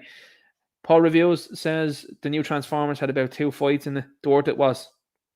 I saw most of it on YouTube. I did, not gonna lie to you. I saw most of it yesterday, and I was just like, well, that's definitely the entire movie as far as the robots are concerned that I've just seen. Because it lasted, I think, in total, probably about 30 minutes worth of footage I saw. And someone else then had said that it was linked into, if you've seen the trailers, you've basically seen the movie. And I was like, all right, then I've definitely seen the movie. Sheepdog says the Irish government are paying for them not to come here via fines by the EU. Oh, that's another good one there, Sheepdog. Yeah, that's another good one. The EU are threatening Ireland with fining, was a 1.5 million euro for not taking people in. The EU should be told to get bent. But that's what I'm saying to you. Our people should be saying, get out of the EU as soon as possible. Other countries are starting to say now, they're like, we need out ASAP.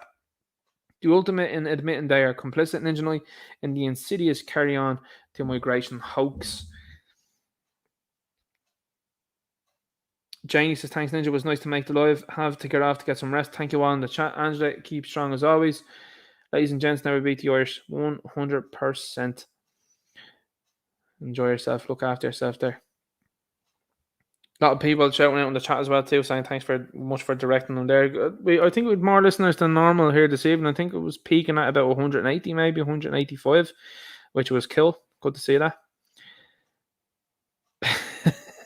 Chris Quirk, betraying rats and the neighbour's Wi-Fi going. I'm stressed out. Oh, stop! This chat doesn't fail to make me laugh ever. You know. Arnold the Saxons is belly dancers. People are saying my eyes. So that was talking about the 3 ones that I showed earlier on. Yikes, that was a big woof. That was like Macaulay Culkin in Home Alone. Buzz, your girlfriend. Woof. Oh my god. Let's keep going here now. People are in good form. Everyone's in great form this evening. It's great to see. People are in high spirits. Leon Curtis says, put Ninja in all capitals at Ninja 19 is here. Comment. Great comment there, Leon. It definitely makes it more easy for me to see that as well. If it's in low caps, I can't really see it. Like if I'm scrolling through the chat. Just this way, the way this works on StreamYard is it doesn't highlight it, which is really annoying. Now, if I'm on the YouTube app, it shows me. But I always find that with the YouTube app, it slows down the whole stream if it's opened. Rucka says, good evening, everyone. Absolutely unbelievable attack that went on in France. Yeah, 100%. Absolutely agree. B says, at Ninja Knight, 100% agree with everything you spout out, allegedly. Thanks very much. Sotonar says, I hope I'm saying that name right. Ninja Knight, I did watch this. I don't advise it for anyone. It's truly horrifying. Honestly, man, or woman, whatever you identify as. I, as I said, I got a couple of seconds in and I was like, can't do it. I was like, because you nearly want to go over, you know. Jerome Reedy says, Ninja Knight, she had a double barrel. Shocking. I'm not even gonna read that out. Jason Irish Red says, Ninja Knight, the aftermath of this horror attack will just include both the French and Irish government speaking out in defense of migrants and trying to justify themselves. Jack says, exactly, Ninja. Yeah, that guy should be out in public now, honestly. And he should. Do you know what should actually be happening? Leanne Curtis said the same there. 183 watching, brilliant. What should be happening is the authorities in France should say, all right, lads, we're releasing this fella out to the public at 9 p.m. Saturday night, and we're not going to take him back in, and just leave it at that. You know what I'm saying? That's what really should happen, in my humble opinion. Elena says, Ninja Knight, there's something seriously wrong with a society that takes away the unborn and then does very nasty things to the elderly, vulnerable. Yep, 100%. Obviously, I have to dance around here on this platform, which is nonsensical. But you got to look at that from that point of view. And I really agree with you. Things that have been done to the unborn, to the elderly, and everything like that. And then it's like, oh, no human is illegal. Are you serious? You're the same people. Watch a human rights lawyer step up for that tramp, says Chris Quirk. Someone will. That's the worst part about it. There's someone that's going to defend them and attempt to. But honestly, I think the way out of that is, all right, lads, open the station at 9 o'clock, leave them out there and let the public do it. Jerome Reedy says, Ninja Knight own can be a very own Fetterman. Yeah, that's a good one. Derek McMahon says, funny this crackdown on alcohol with price rising, pushing 0% products. Yeah, they don't want you engaging in any of that at all. They don't want you engaging in anything that makes you happy. Now, again, am I someone that's promoting alcohol? No. I find that I've got way more clarity without it. That's just me personally. But for anyone else that has a good time, that's up to you. But there are people out there as well that feel the same way. And I mean, I don't think anyone should be impeded from something that they enjoy. And obviously as well too, as I've said before, I feel desperately sorry for people that have an affliction and an addiction to it, Really feel that there. Let's keep going here now through the channel. Leanne Curtis says, Ninja doing an accent. Did I do it okay? Did I do a good job? Did I do all right with it? I tried to work on them. Tried to do my best. I can never catch an Australian or New Zealand accent. I just cannot do it. I'll have to try and get better at that one. Fonda says, your man Jamie Foxx didn't want to take the Voldemort, but was coerced into taking it by the movie studio that was shooting the film back in action, and now he's out of action. Well, I hope that he's going to start speaking. He's a man of God, according to him. Leon Curtis says, go ahead and just speak the treat. Speak the treat. So I hope that Jamie Foxx says something. Paul Malone says, McGregor has loads of attitude and super mega showman personality. Erda only says, McGregor's a two-weight world champion, featherweight and lightweight, doesn't get a fair hearing from our media. No, he doesn't. And the thing is as well, by the way, they run around after him and send the police after him to bring him to court and get their stories out of it and everything like that. It's nonsense, Like, it's actually sick what goes on here. He was driving in his car and he was driving faster than the speed limit. Okay, that's dangerous, is it? Yeah. Oh, it is, yeah. What about the Voldemorts? How about that? How about the people that were pushing that? That's way more dangerous. Are you looking into that at all? You looking into Luke O'Neill, Michael Martin, Tony Holohan, Leo Varadkar? Any of these people? You looking into any of them? Paul Reed? None. Neffe? Media? Zero. But you're concerned about McGregor doing, 180 kilometers on? I don't think that's the same thing, lads. Really don't. Larger Things says, great show, Ninja. Thanks very much. Sean Max is great one, Ninja. Jack says, get them out here right there. Zarowski says, night all. Cheers, Ninja. Thanks very much. Much appreciated. Jack says, get them out. Get them out was right.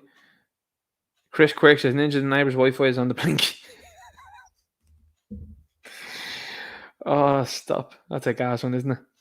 Angela Gardner says, you can certainly talk, Ninja. Thanks very much. I'm at 240 now. Southernor says, Ninja Knight, the other guy's girlfriend did a long stream after his passing where she says a lot of interesting stuff, and Hardy Pasternak is supposedly a former, yeah. He's part of one of the 3-letter agencies, by the way. He was part of the one that begins with C and ends with A. And they are suspect to the hilt. So much so that family I talked about earlier on, that Kennedy family, they pointed them out. They're like problems. And then have a look at some of the stuff that JFK said about them. I'm telling you, they knew long ago. Chris Gregg says, Ninja shouted me out, I'm famous. Not at all. Sour North says, build a bus, Ninja. Wonderful stream. Slán live, August Ihoa. Thanks very much. Good. Axe says, nice one for the chat, Ninja. Take care. We're coming towards the end here now. That's just looking through the chat and just making sure no one's left. Jason Irish Red says, Paul McCartney actually did have a song with his band Wings called Give Her and Back to the Irish. That'd be a good one. There's actually, I think a couple of people are making some tunes now, and that's the best thing you can do. If you're someone out there and you're listening to what's going on and you understand what's going on, this is a good time to start hitting it now musically. And particularly an Irish, like in so far as like an Irish artist, if you're one of them, now's the time. Now's the time to do it. Now is the time to do it, I reckon. Fanula Muraku says that is shocking. Maybe another cough will put it back to a few movements. For sure, yeah. Chris Grog says, great stream, Ninja. Yeah, Codger. Thanks, Emil. All right, lads and lasses, I am off now. Have a good weekend. Look after yourselves. Enjoy yourselves. And as always, as I decide to people, keep the head up. Make sure you're positive and don't mind any of the nonsense that's out there. And if they're telling you not to listen to something, give it a listen and see what you think and make up your own opinions on that one. All right. So look after yourselves. Have a good weekend. Talk to you next week. Look.